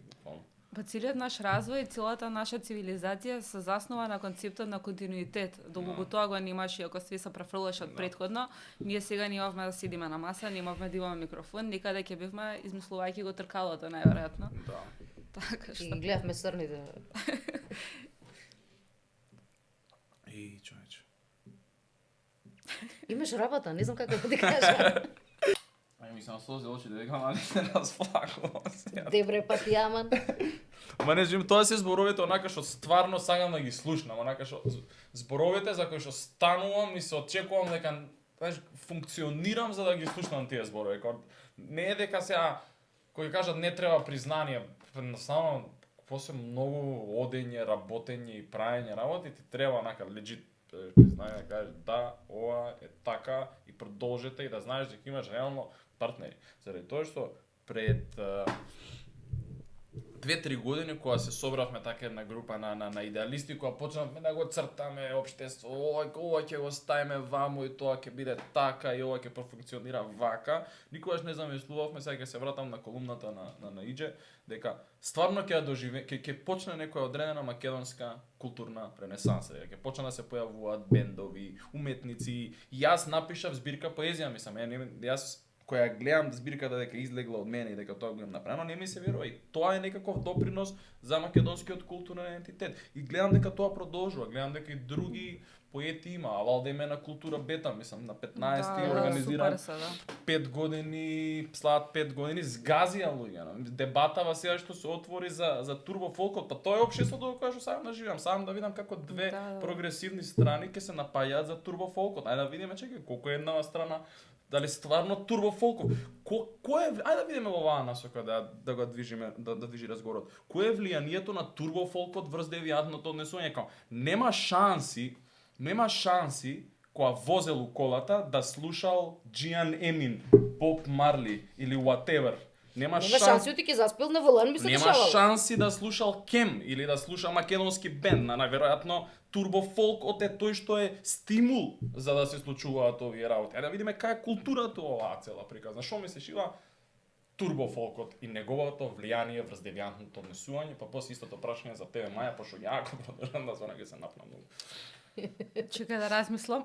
Ова е третата тема легитимно, девијантното однесување, што се влијае на девијантното однесување? Мислам, дали треба да збориме или сакате да отвориме текстови на турбофолк па да го видиме влијанието? Ај, може Како беше? текст, Да. Како беше кешко лица и Не знам тоа да изгубваме треба. Не знам, Таа да. чак и ја знам, таа е. Ама не, многу се кечи, ама текстовите никаде не Таа е викаат. стара. Па добро сега. како да ти кажам, да не ведам лична карта. Добро, да. Ама тоа се текстовите со кои што луѓето се, мислам, децава се Морам да бидам искрен тука, ме са легитимно ќе отворам разговорот. Ја кога имав 18 години, кога се срамев од мојата Fiat Panda и сакав да имам друга кола, идев искрено у Капиштец горе на турбо фолк журки и слушав таква музика. Морам, тоа беше мојот живот. Така го уништував својот културен идентитет. Дали уживаш? Среќа имав некоја добра основа со гледање театар како дете, па успеа врз основа на тоа да се вадам таму сева врсов, да мафтам, да искочам од таа приказна, али знам дека веројатно многу од тие луѓе немаат искочено од таа позиција, дека турбофолкот ги стимулира. Лампичката светеше шушана, а те нямаше таа бугарска. Добро, таа е преработена на неколку романтична. песни. Да. Таа е преработена на неколку нарачав јазици. искрено вака ако збориме сега. Бугарски турбофолк. Јас имав таа несреќа да бидам тинеџерка во времето на развојот на бугарскиот турбофолк. Тогаш почна Планета беше бугарската Да. и Пайнер продукција, ама мене да речеме на моја среќа тоа музика никогаш не ми се свиѓала. Мене тоа ме спасувало најверојатно. И немав друштво што сакаше турбофолк. Меѓутоа мораме да прифатиме дека турбофолкот е неизоставен дел на Балканот. Постои, не можеме, како што не можеме да игнорираме други работи што се случуваат околу нас, не можеме да го игнорираме ниту ова. Мислам дека дури идентитетски печат за Балканот е некако турбофолк. Па видете колку интересно би било ако трне во оваа насока. Ако идентитетски печат за Балканот беше турбофолкот, што ако стане се идентитетски печат за Балканот да се протестира? Ако има промени, јас немам проблем. Ако има цел протестот, ако го правиме протестот само заради протест, Не, легитимно. Так. Да вистина, ако тоа стане трейдмарк, еве се може да се види у Србија Мадона ги поддржа. Знаеш, Мадона не ја поддржа Цеца, ги поддржа студентите, као тоа веројатно е една победа за добрата страна, може така да кажеме. студентите и целото општество што ги поддржа студентите, затоа што студентите покажаа дека самите разбираат и знаат зашто се бунат. Студентите покажаа дека го разбираат системот. Многу битното, чекај, за ова заборавив да те подучувам вака како постар граѓанин на нашава република. Студентите ги знаат своите права и ги знаат обврските на државата кон нив. Да. Ние овдека некако како да забораваме дека ние имаме права. Мене тоа најмногу ме секира И кај мене. нас. Ние некако забораваме дека ние гласаме бре, не ме гласаат они мене. Јас ги гласам нив. Јас сум гласала за некој да ја води државава кон тоа да ми се гарантираат сите оние права во устав, во закони, во меѓународни конвенции, сите тие работи. Мене тоа не ми е исполнето. Ако мене тоа не ми е исполнето, значи дека јас имам право да се бунам, така? Да. Ама тоа треба да го знаем. А ние имаме систем што тебе од секогаш учи дека ти треба да ќутиш. Наставничката кога збори ти не смеш да бегнеш. Имаш право да дигнеш рака еднаш, вториот пат веќе ќе идеш кај педагогот, претеруваш. Што ние се ги учиме децата? Станичката мојата настаничка беше добра, извини нешто. Да, меѓутоа нешто имаме само право, туку имаме уврска, ако видиме дека нешто не е функционално, ние овој момент го забораваме. Заедно со правата одат и обврските. Живееш во одреден систем, во одредено општество, кое треба за тебе да гарантира одредени работи, за тоа се плаќаат даноци. Меѓутоа гласаш, имаш право на глас и на избор. Меѓутоа доколку нешто не е онака како што е загарантирано со закон, тогаш обврска е да се буниш против неправилностите. Од друга страна, обврска е твоето носување како ти го манифестираш. Дали придонесуваш и си одговорен граѓанин и корисен граѓанин за општеството, или едноставно си викаш како што викаат нашиве граѓани голем дел, плаќам даноци, не ме интересира ништо, не ме интересира надвор од мојот дом, очекувам све да е средено, бидејќи мојата граѓанска должност е исполнета, сум гласал на избори, евентуално сум член во партија. Значи, ова ми е Па еден дури очекувам дополнителни работи. најкатастрофалните Не е граѓанска должност. Буквално еден од катастрофалните аргументи што поминува кај нас е овој и ова секогаш, сега не секогаш, многу често ми оди кога бев у Австрија, таму е се средено и сега он патува. Кој го среди? И сега патува низ селата и што градоначалникот доаѓа и сега мене орхидеи ми става на терасата. Не, туку јас се чувствувам дека сум дел и создавач на средината во која постојам. Ако се чувствувам дека сум дел од средината во која постојам и неизин создавач истовремено, тогаш морам да бидам и придонесувач. Ама тоа е ланец и мислам дека треба да почне од некаде да се почувствуваат луѓето дека стануваат дел Дел од од нешто заедницата, од и градот, врз да. основа на тоа да се работи. И можеби овие протести ќе имаат па таква еманципаторска улога. Освестувачка. Ако супер. Просвестувачка за оваа цела генерација, бидејќи таму имаше 90% од луѓето беа стварно млади, дури можев да наслушнам прв пат сум на протест. Што се тоа е легит, као прв пат сум на протест и топ доев да видам што се дешава овдека. И сега тука веројатно има влијание и тоа што се случуваше во Србија, не може да бегаме од тоа, мислам дека е Нека е, зашто тоа е и дека биде тоа во иднина, јас би така сакам да видам, нека биде тоа српското влијание во иднина, нека не биде турбо фолкот, нека биде инспирацијата да се бориме за нашите права, така да ја свртиме работата на опачки, поради тоа што мислам дека српскиот културен идентитет е многу влијателен врз македонскиот културен идентитет. Што? Не, сакам да кажам дека има таму многу поубава музика од турбофолкот, а ние ние многу го да. внесуваме турбофолкот, ама ако нека. Лесно вадлив е. Да, ама и од турбофолкот може да се извлечат добри работи ако работиме со децата, ако они ги сватат, ако некој работи со нив да им објасни и еве го сега повторно образованието делот. Им објасни што се случува во песната, зошто тоа не е добро, како може да биде поинаку. Од се можеш да направиш кейс стади ако сакаш. Па не, тоа е добра секција, е предлог секција за училиштата, може така да кажам, ќе си дам право, ова сега ми текне овој момент, значи предлог секција до училиштата да има некој наша генерација кој што ќе им ги објаснува на децата трендовите кои што ги следат на TikTok.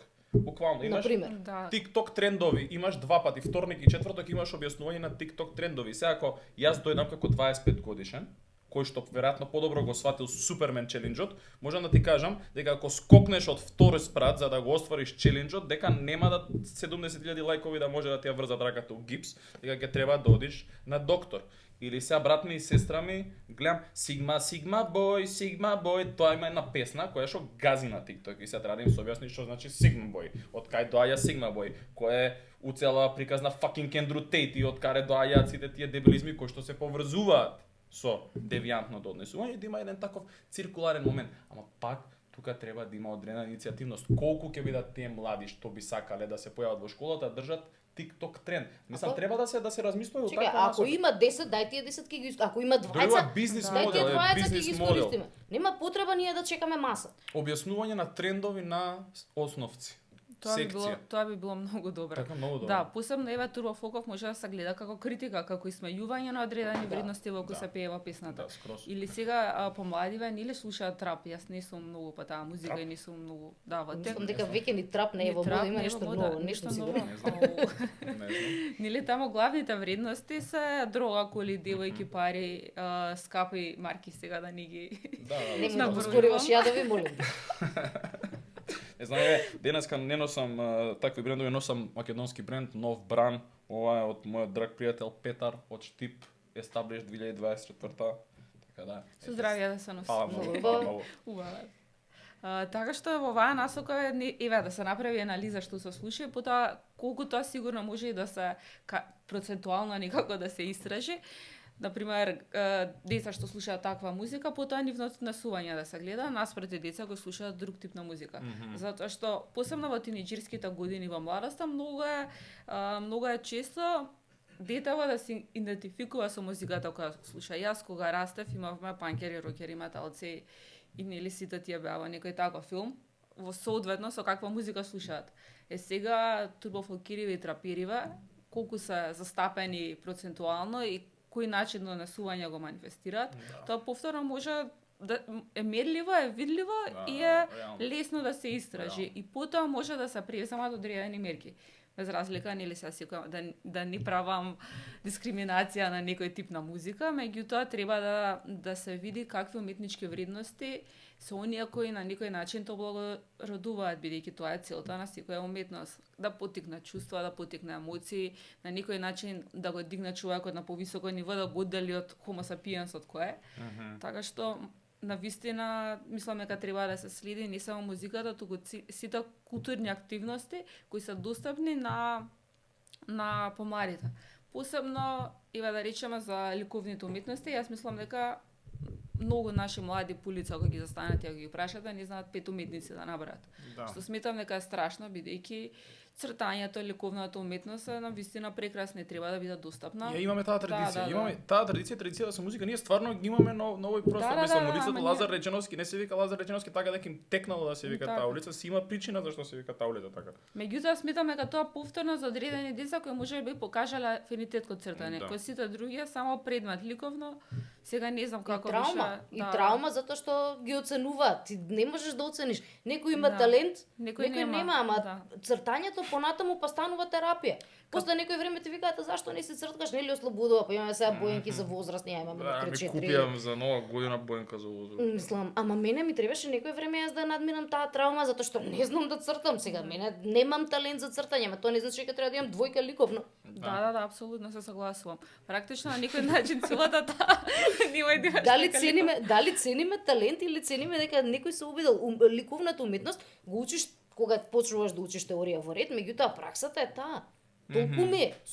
Сум се трудела, вајде. Да, не апсолутно Не можеме да се казнуваме заради тоа. Да. А ние ги казнуваме децата, а младите после тоа го учат како казна, со работите што треба да им бидат секојдневие. Треба да знаат да ценат музика. Треба. Па нека е турбо фолк, нека е Да. било што. Јас не можам да јас не би слушала турбо фолк, ама не можам ни да ја забранам. И не би ни сакала да ја забранам. Некому тоа му е начинот на изразување. Во ред. Треба да многу се работа. напомена дека не е тоа што се пева турбофолк песните, не е тоа единствената реалност. Иако можеби да, посебно за млади луѓе кои не го знаат се уште возрастниот свет и сега слушаат што се бее и тоа така го замислуваат. Меѓутоа тоа така во реалниот живот не оди. Што и да се пее во турбофолк песните, ниту толку девојки, ниту толку коли, ниту толку дрога. Мислам, тоа не е здрав начин на живот и дека не треба иднината на тој начин да ја замислуваат. Тоа е можеби само преувеличување, претарување на можеби некои одредени аспекти. И доколку влезете вие во тие аспекти да позакувате така да ги живеете, веќе тука треба, јас мислам, на некој начин стручна служба да помогне, бидејќи кога зборуваме за девијатни сите појави, за сите девијатни начини. појави зборувам, да. Инаку пред некоја година излезе, го збориме за академското гледање на турбофолкот, една девојка пишуваше магистарски труд на тема насилството во текстовите на турбофолк. Добро. Да. И Може, имаше имаш линкот ова? Не, го немам линкот, го имав на времето, некаде Добро. се вртеше. Девојката мислам дека од Србија или од Босна. Океј. И тука буквално се гледаат стиховите, насилството, субмисивноста, Да. работи кои што ние ги продаваме и кои што реално на некој начин ти ја формираат личноста. Аха, значи, окей е да ми се случува, окей е да трпам ваков тип на однесување. Пред вратима спавала копас или не знам некои други сериозно трауматски текстови. Кои што подсвесно влијаат на однесувањето. Аха, значи окей е да ме третира како ништо. Да. Се случува, значи нормално е, често е. Еве, дури се пее за тоа, Од значи модрица така треба. твој плава сам ја. Текст на Зана. Зана биле на времето прогресивен бенд, Да, одеднаш да, да. одлучуваат дека сакаат да се Познати актуализираат многу. и Да. вадат песна со текст од модрица твој плава сам ја. И ти си дете и го слушаш текстот и викаш аха, добро, значи окей, некојаш и да ти степаш. Кој се тепа, тој се сака. Не, имаше, не знам, сега кога беше судиро, да ќе кажам, ајде не судир е тежок збор, дебата по таму и Мелем и Култура Бета. Од страната на Култура Бета на девојка Калина, чио презиме не ми текнува сега, но добра колумна имаше напишана. Пошто јас сега викам, чекај да видиме, окей, сега зашто е ставена песнава, па пробам да го изградам контекстот на таа страна, па викам, окей, добро, странава промовира естетика, архитектура, како нешто треба да изгледа, колку турбофолкот припаѓа овдека или така натаму, добро и се разви дискусија, данг, антагонистичка, вие сте вакви, не сте такви, забрануваат. И во колумнава да се врата на девојка Калена пишуваше, та тој момент ја него сум го размислил така за турбофолкот, вика, турбофолкот во времето на Милошевиќ, значи, се пропагира толку многу од Аркан, значи што не е господин човек одреден пример на општеството, и Цеца, што му е жена, што е певајка, значи најголемиот воен злочинец и најдобрата кафанска певајка градат идеологија. И тоа беше терминологијата што мене ми требаше за да го изградам аргументот да сватам да можам утре полесно да зборам со Да, сестра ми да. која ја објаснував дека тоа всушност е една идеологија која ги наметнува и сака да интересира масата за да не работиме на суштинските промени. И поради тоа Мислам дека е многу важно да се снимаат емисии, да се работи активно, не само нова, и да се развива македонскиот алгоритам за и оние луѓе кои што сакаат нешто да променат, да учат зборови за да ги променат работите. Бидејќи ние стварно не знаеме како да ги промениме работите, бидејќи ни недостасуваат аргументи и зборови на нашки кажани. Во се има идеологија. Практично треба да се научат граѓаните да слушаат нарацијата за на тој начин да видат што се кажува меѓу редови и да се препознае која идеологија им се пласира. Да. Играта е идеологија, играта е наратив и архитектурата всушност е јазик на некој начин. Скопје 2014 идеологија сигурно, например. И нарација, да. Истото и ова модерно Скопје е нарација на политиката во Југославија. Ова модерно Скопје изградено после земјотресот е идеологијата која во тоа време се пропагира од страна на Југославија. Сега таа има други вредности од Скопје 2014 сосема различни. Претходно ова носталгично Скопје, која голем дел од повозрасниве скопјани се уште го зборуваат, се навраќаат, тоа има сосема друга идеологија, односно тоа се најчесто еклектични објекти кои се појавуваат во периодот помеѓу двете светски војни и во периодот кога Македонија на некој начин делот македонците почнуваат да се образуваат во странство, па странските трендови ги носат тука, имаме веќе некоја богата класа која може да си дозволи да гради такви објекти и се појавува нов граѓански слој. Да, и тоа секако тука има исто така идеологија. И многу јасна визуелна нарација се појавува тука, која ние не треба да напаѓаме секако, туку нели се во свое време. Тој период е обележан со таа естетика, таа нарација, за нас сега тоа е културно наследство и ние треба да го заштитиме како такво, бидејќи е сведок за време кое поминало и процес низ кој нели е дел од нашата историја и мора да се прифати. Менувањето на објектите, односно фасадите на објектива кои се изградени во период на Југославија и модернизмот е нешто што не смееме да дозволиме да се случи, бидејќи на некоја веќе историска фасада вие го менувате изгледот.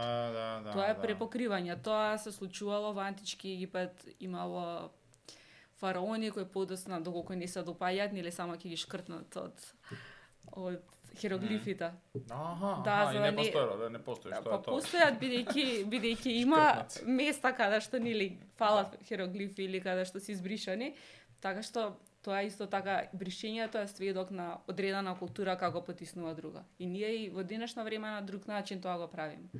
Е сега поентава или пак ќе се вратам извини назад да безбеден и здрав град, како ние овие небезбедности сега да ги потиснеме преку нашата нарација за одржлива и просперитетна иднина, која практично нели е нарација на следните генерации, да. Како се создаде идеологијата на следните генерации? Колку добро прашање е, како да се создаде идеологијата на следните генерации? Сами треба да се ја создадат. Само работата каква насока ќе фатат, бидејќи гледајќи моменталната светска политика, национализмот се враќа на голема сцена, можеме да кажеме, бидејќи многу националистички партии победија на различни избори нели во светот. Така што ќе видиме која страна ќе преовладува, јас би рекла во следниве години. Само политика отидовме.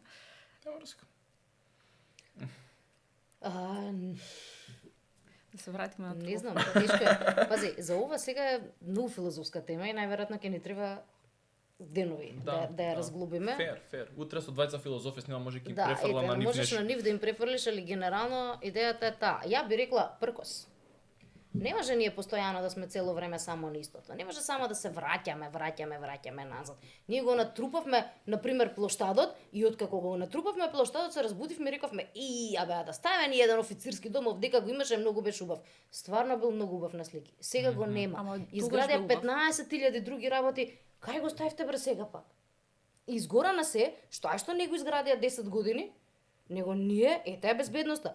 10 години или повеќе, ма повеќе од 10 години веќе, движиме по сериозно небезбедна патека за да се симнеме доле на кеј. Не, стварно ќошено не го прават. Знаете, се навикнавме на ќошето и дека се навикнавме секој правење од таму ми е окей. Ај може сега нема да падна. Преку даските поминуваме како лававо.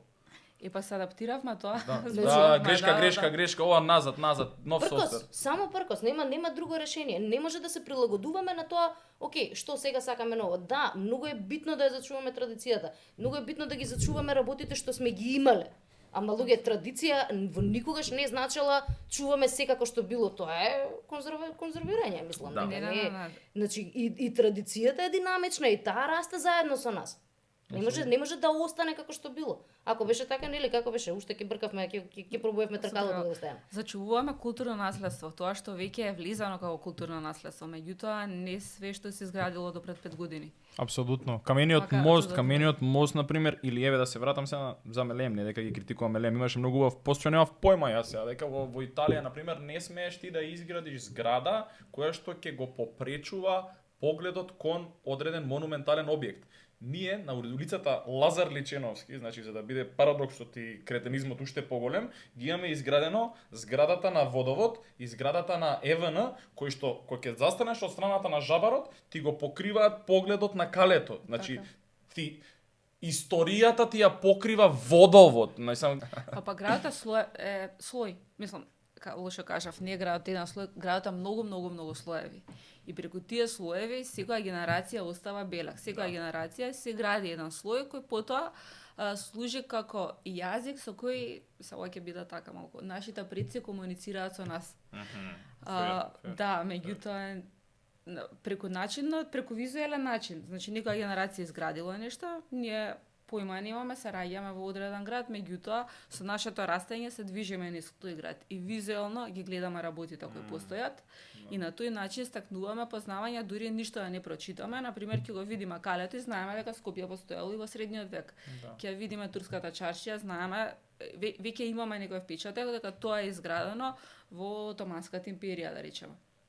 И преку тој начин, всушност, ние го градиме нашиот културен колективен идентитет. И преку секој град има одредени места кои го прават, нели, тој културен колективен идентитет. И преку многу брзото менување, рационалното менување, а нас не се случува посебно во Скопје премногу, се случува граѓанинот да не може да стигне да ги стаса промените и местата кои си ги знаеле за кои генерации пред него зборувале, одеднаш да му ги снема. И тука се создава таа визуелна криза, архитектонска криза, односно криза на идентитет, иако не би сакала да го користам тој термин, бидејќи ние цело време имаме таква криза и кривини се нели политиките, името, соседите, меѓутоа ние секојдневно си го губиме тој идентитет кој со години, со векови е граден и представува слој од нашето нели визуелно културно наследство. И секако тоа придонесува до поголемо чувство на некоја оттуѓеност, на некоја незаинтересираност, придонесува да не го чувствуваме просторот како свој и на некој индиректен начин придонесува и до девијантни појави, посебно кај младите, бидејќи не се чувствуваат доволно можеби поврзани со местото.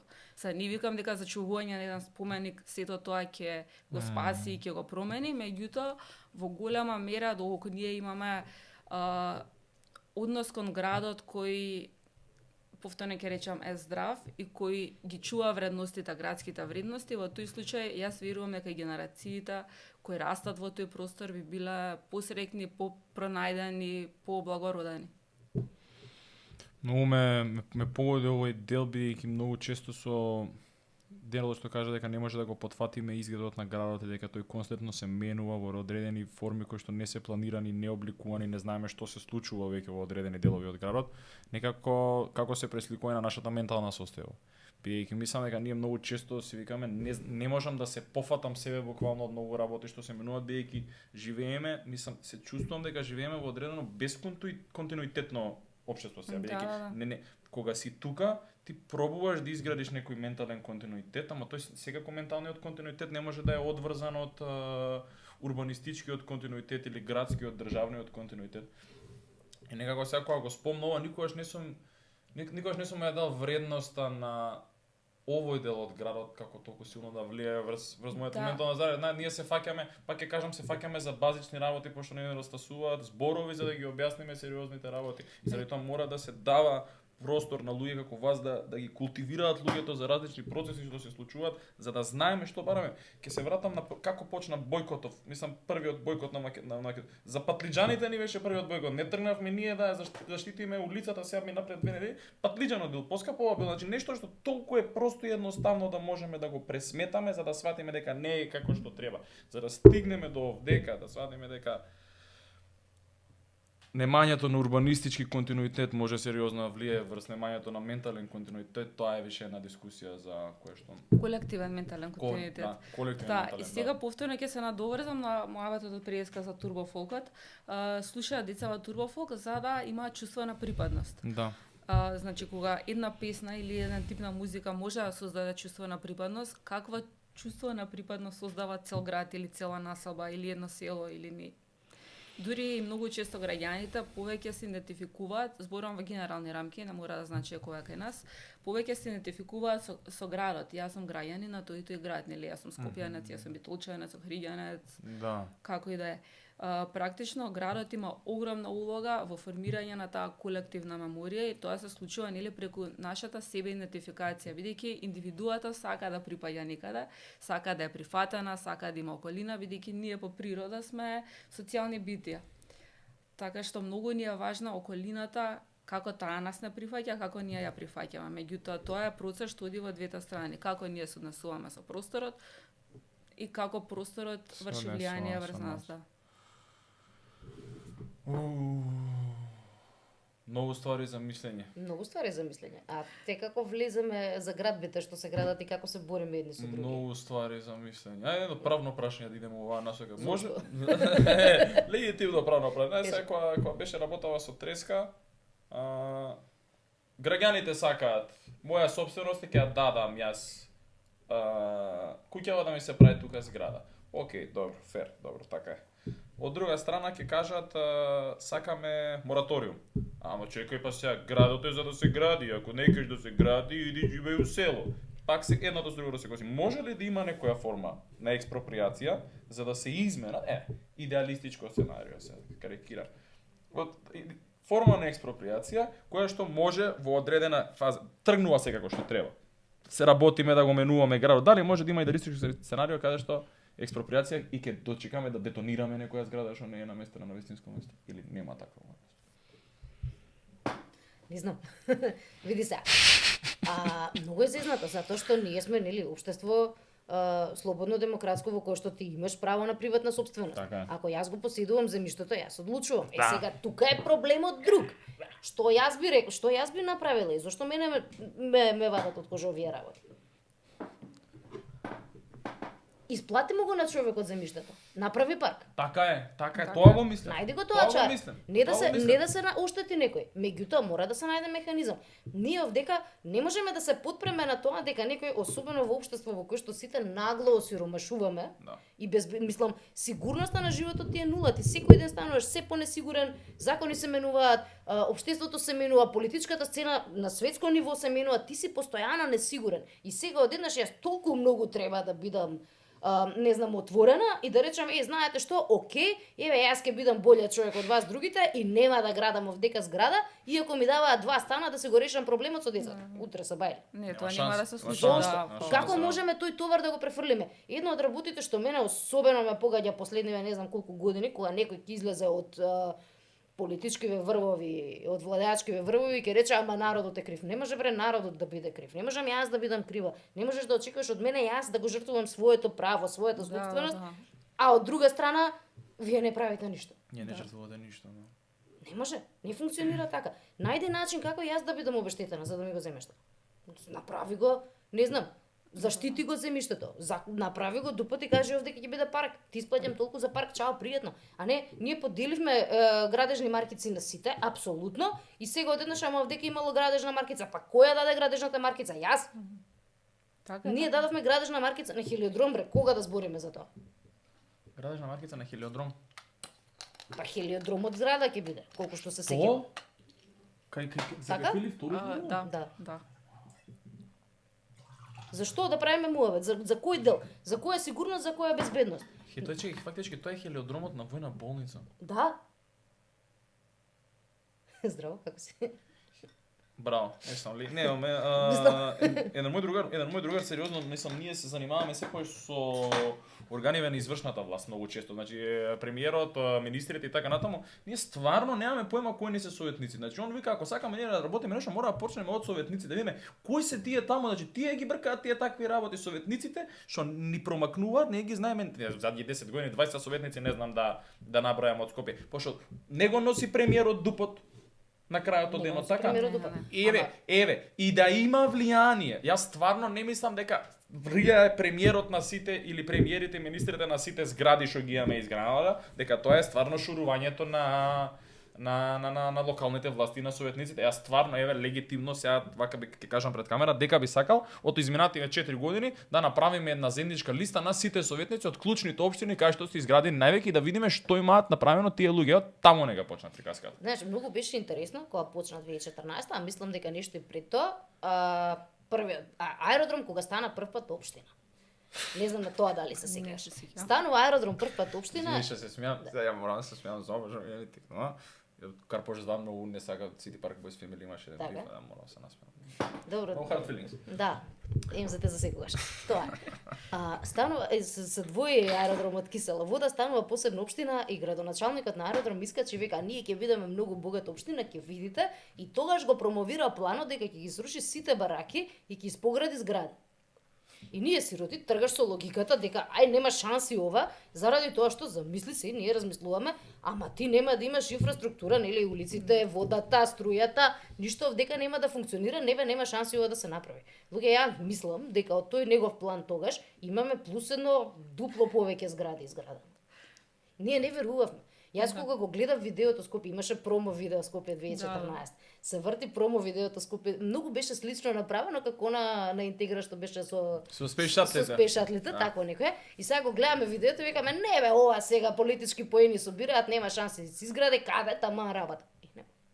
Ние мислам дека не ни реагиравме на таквите работи само затоа што не ни се веруваше дека може, затоа што тргаш од некоја обична луѓе. Джеваир зградите кога се градеа, рековме нема шанси, пошто ќе им текне дека нема шанси луѓево од овие три волкави згради да се приклучат кон улица. И не ги. Сето ова се случи. Што не се случи? Не се регулираше паркинг. Буквално сите пораки што се случуваат во групите на општина аеродром се каде има паркирани коли, каде нема паркирани коли. Има една звезда во Facebook групата на општина аеродром што е задолжена за пајакот и сите ја сакаат. Жената е стварно многу активна, одговара на сите прашања, комуницира, значи тоа е лик од општината што ни се допаѓа. Такви сакаме да бидат сите. Ама не може тебе клучната победа општината да ти биде дојде пајак и ги трне колите што и онака нема кај да се става. Репресивен модел пак. Ги направивме зградите и сега буквално аеродром е една населба на згради и коли. Ти луѓе таму не можеш да видиш, што ти нема каде да се движат. Ние, молим те, градинката на Тобако 2, децата не излегува во паркот да играат, затоа што во работното време на градинката двете врати се отворени и тоа представува транзит за народот. Таму каде што децата треба да се заштитени. И ние место децата да ги извадиме во паркот да трчат, ние се шетаме си правиме транзит. Јас не знам за која вредност да збориме веќе. Се уште кога ги зборувам работиве не ми се верува. Многу и морам да се надобрзам на ова нешто и на ова и на советниците. Сега таму ми ја памет, ќе ги мислам советници од сите општини во Скопје. Ама крволошно мал ќе ги мислам. Борис Јокич се вика, лик што го има реформирано образованието во што си има обидено да го реформира најнеуспешниот реформатор на светот, он така се представи на подкаст кај Агеласт за образованието во Хрватска. И браточет ми вика, ајте молам пред да влезеш во фаза образование, гледај малце некоја друга епизода за образование, да видиш што се случувало во други земји, да видиш примери и така натаму. И таму фатално не успело, значи. Он спроведуваат програма, работат луѓе, активисти, иницијативи и така натаму, фатално тоа пропаѓа, но дента кога пропаѓа излегуваат 60.000 Хрвати на улица да се борат за образование. Значи, има еден таков граѓански изблик. Тогаш тоа замрува да отидам до поентата, да не должам. Он сега си има формирано заедница на ученици, нешто така му се вика. Тоа е како одреден пилот проект и он ги учи средношколци како да бидат активисти. И буквално разговорот што го водиме ние сега, значи ти во ово општество имаш права, имаш обврски и ти можеш доколку тие права и обврски не ти се исполнети да се ги бараш. И организира значи они едуцираат млади како да се занимаваат и одат сега на пример ќе дадам општина Риека. Одиме сега, ние сме тројца ученици од средна школа од Риека, дел сме од семинаров и ни викаат овдека вие во оваа населба според квадратурата. Значи тоа е проста математика како се гради населба, не е комплицирана. Значи гледаме колку е квадратурата, толку е квадратурата, ќе живеат толку луѓе. Тие толку луѓе кои потреби ги имаат, додат во школа, додат во маркет, да одат лесно да имаат патека каде што ќе може да се прошетаат, училиште и градинка, амбуланта и ги броиме работи. Значи тоа е листа. И само што клинаме, добро, ставивме. И они вика, еве вие листата како треба да изгледа. Хрватска Европска унија, значи не збориме. Еве како треба да изгледа според европските стандарди едно мало. И они одат кај градоначалникот и викаат, шефе, овие две работи ги нема Европска унија, ова е Риека, ти мора да го имаш ова. И сега ако градоначалников ги исполни барањата, средношколците го слават. Значи објавуваат градоначалникот Петко Петковиќ ги направи и ги исполни. Но од другата страна, ако не, тогаш ставаат Петко Петковиќ е клошар и седат и низ цел град го ја шират приказната, сликаат, снимаат видеа, вака треба да изгледа и го напаѓаат интегритетот. Кај нас ова ме фрустрира страшно и многу ми е мило што тука разговоров.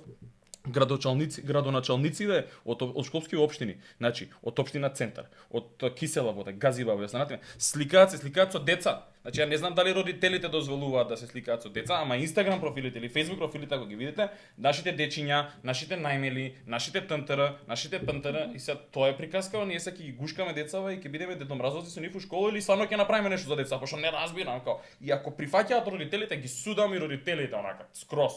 Да ми е филм да ми се слика детето со градоначалникот, човече. Практично тоа е социјален механизам, односно зборувам за срамот сега.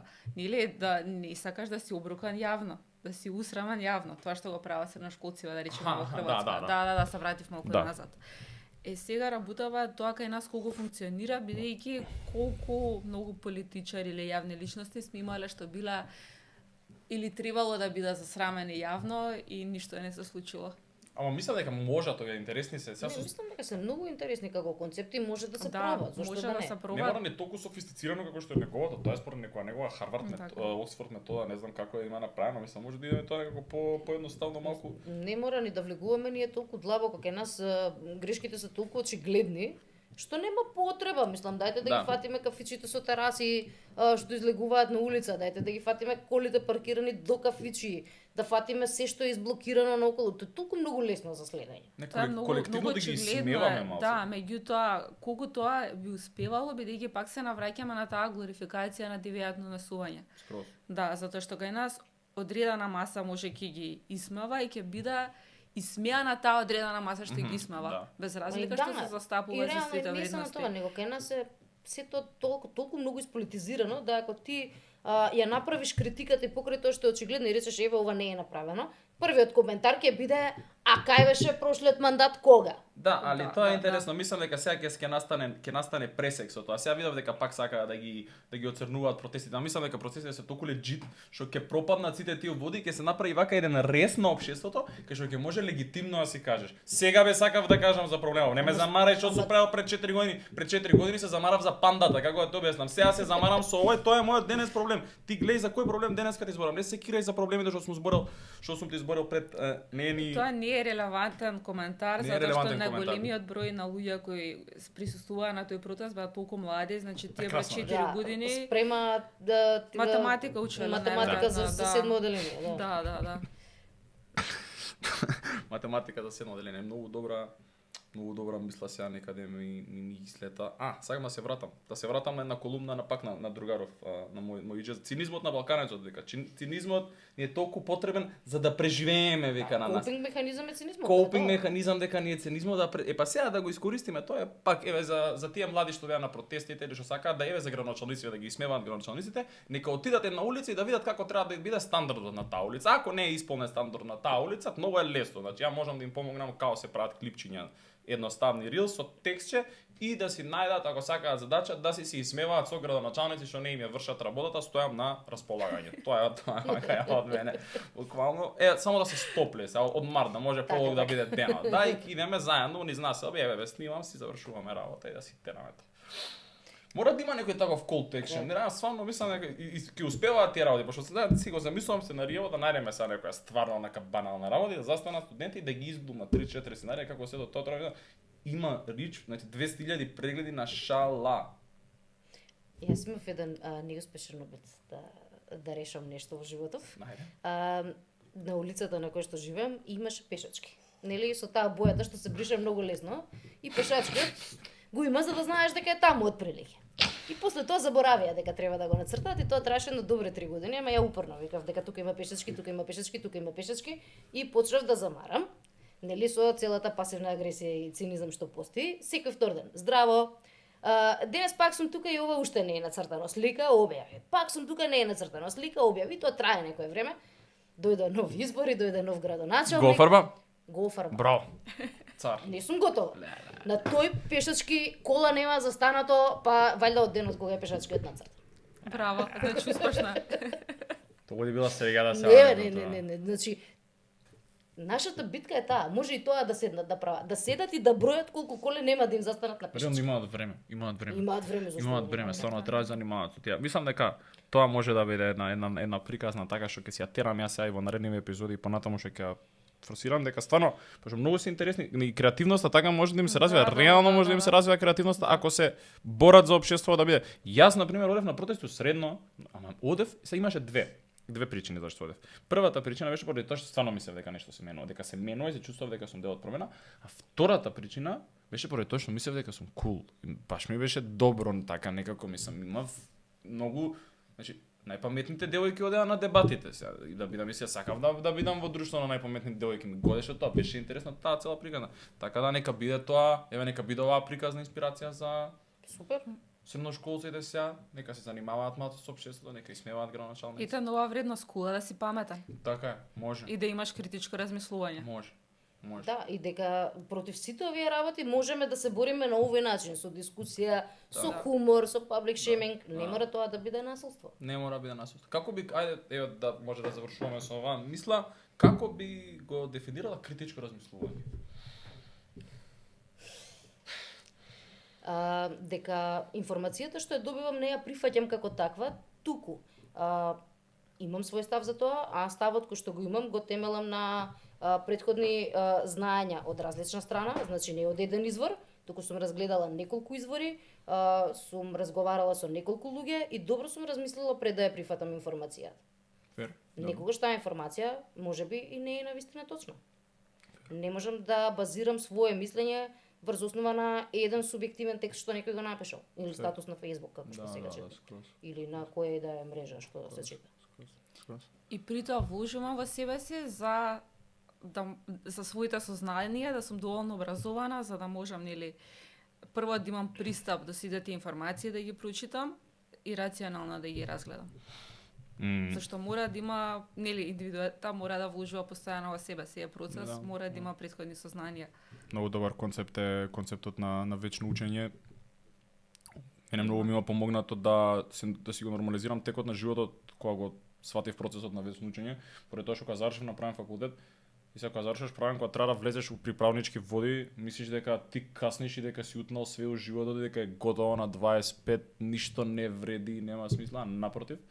Мислам, кога ќе го повредиш тука концептот на вечно учење и ослободување од патот што си го одел, добиваш една можност само да се радуваш што го имаш времето да ги читаш и преучуваш сите тие нови работи и еве како само најава за наредната епизода за критичко размислување, го гледав професорот Солунчев, буквално збореше за Бирово за развој на образование и кажа за критичко размислување дека е состојба на постојан сомнеж и дека со одземањето на филозофијата, логиката и етиката односно преместување од задолжителен во изборни предмети, дека директно се задира во можноста на идните генерации критички да размислуваат. Така, јас И дека се градел еднодимензионални деца.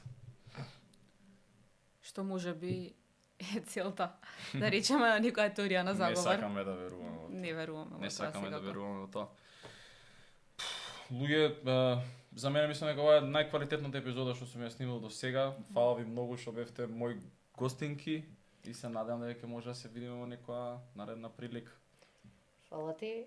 Се надеваме дека ќе продолжиш со ентузијазмот, со идеализмот и со убавите патишта. Фала многу.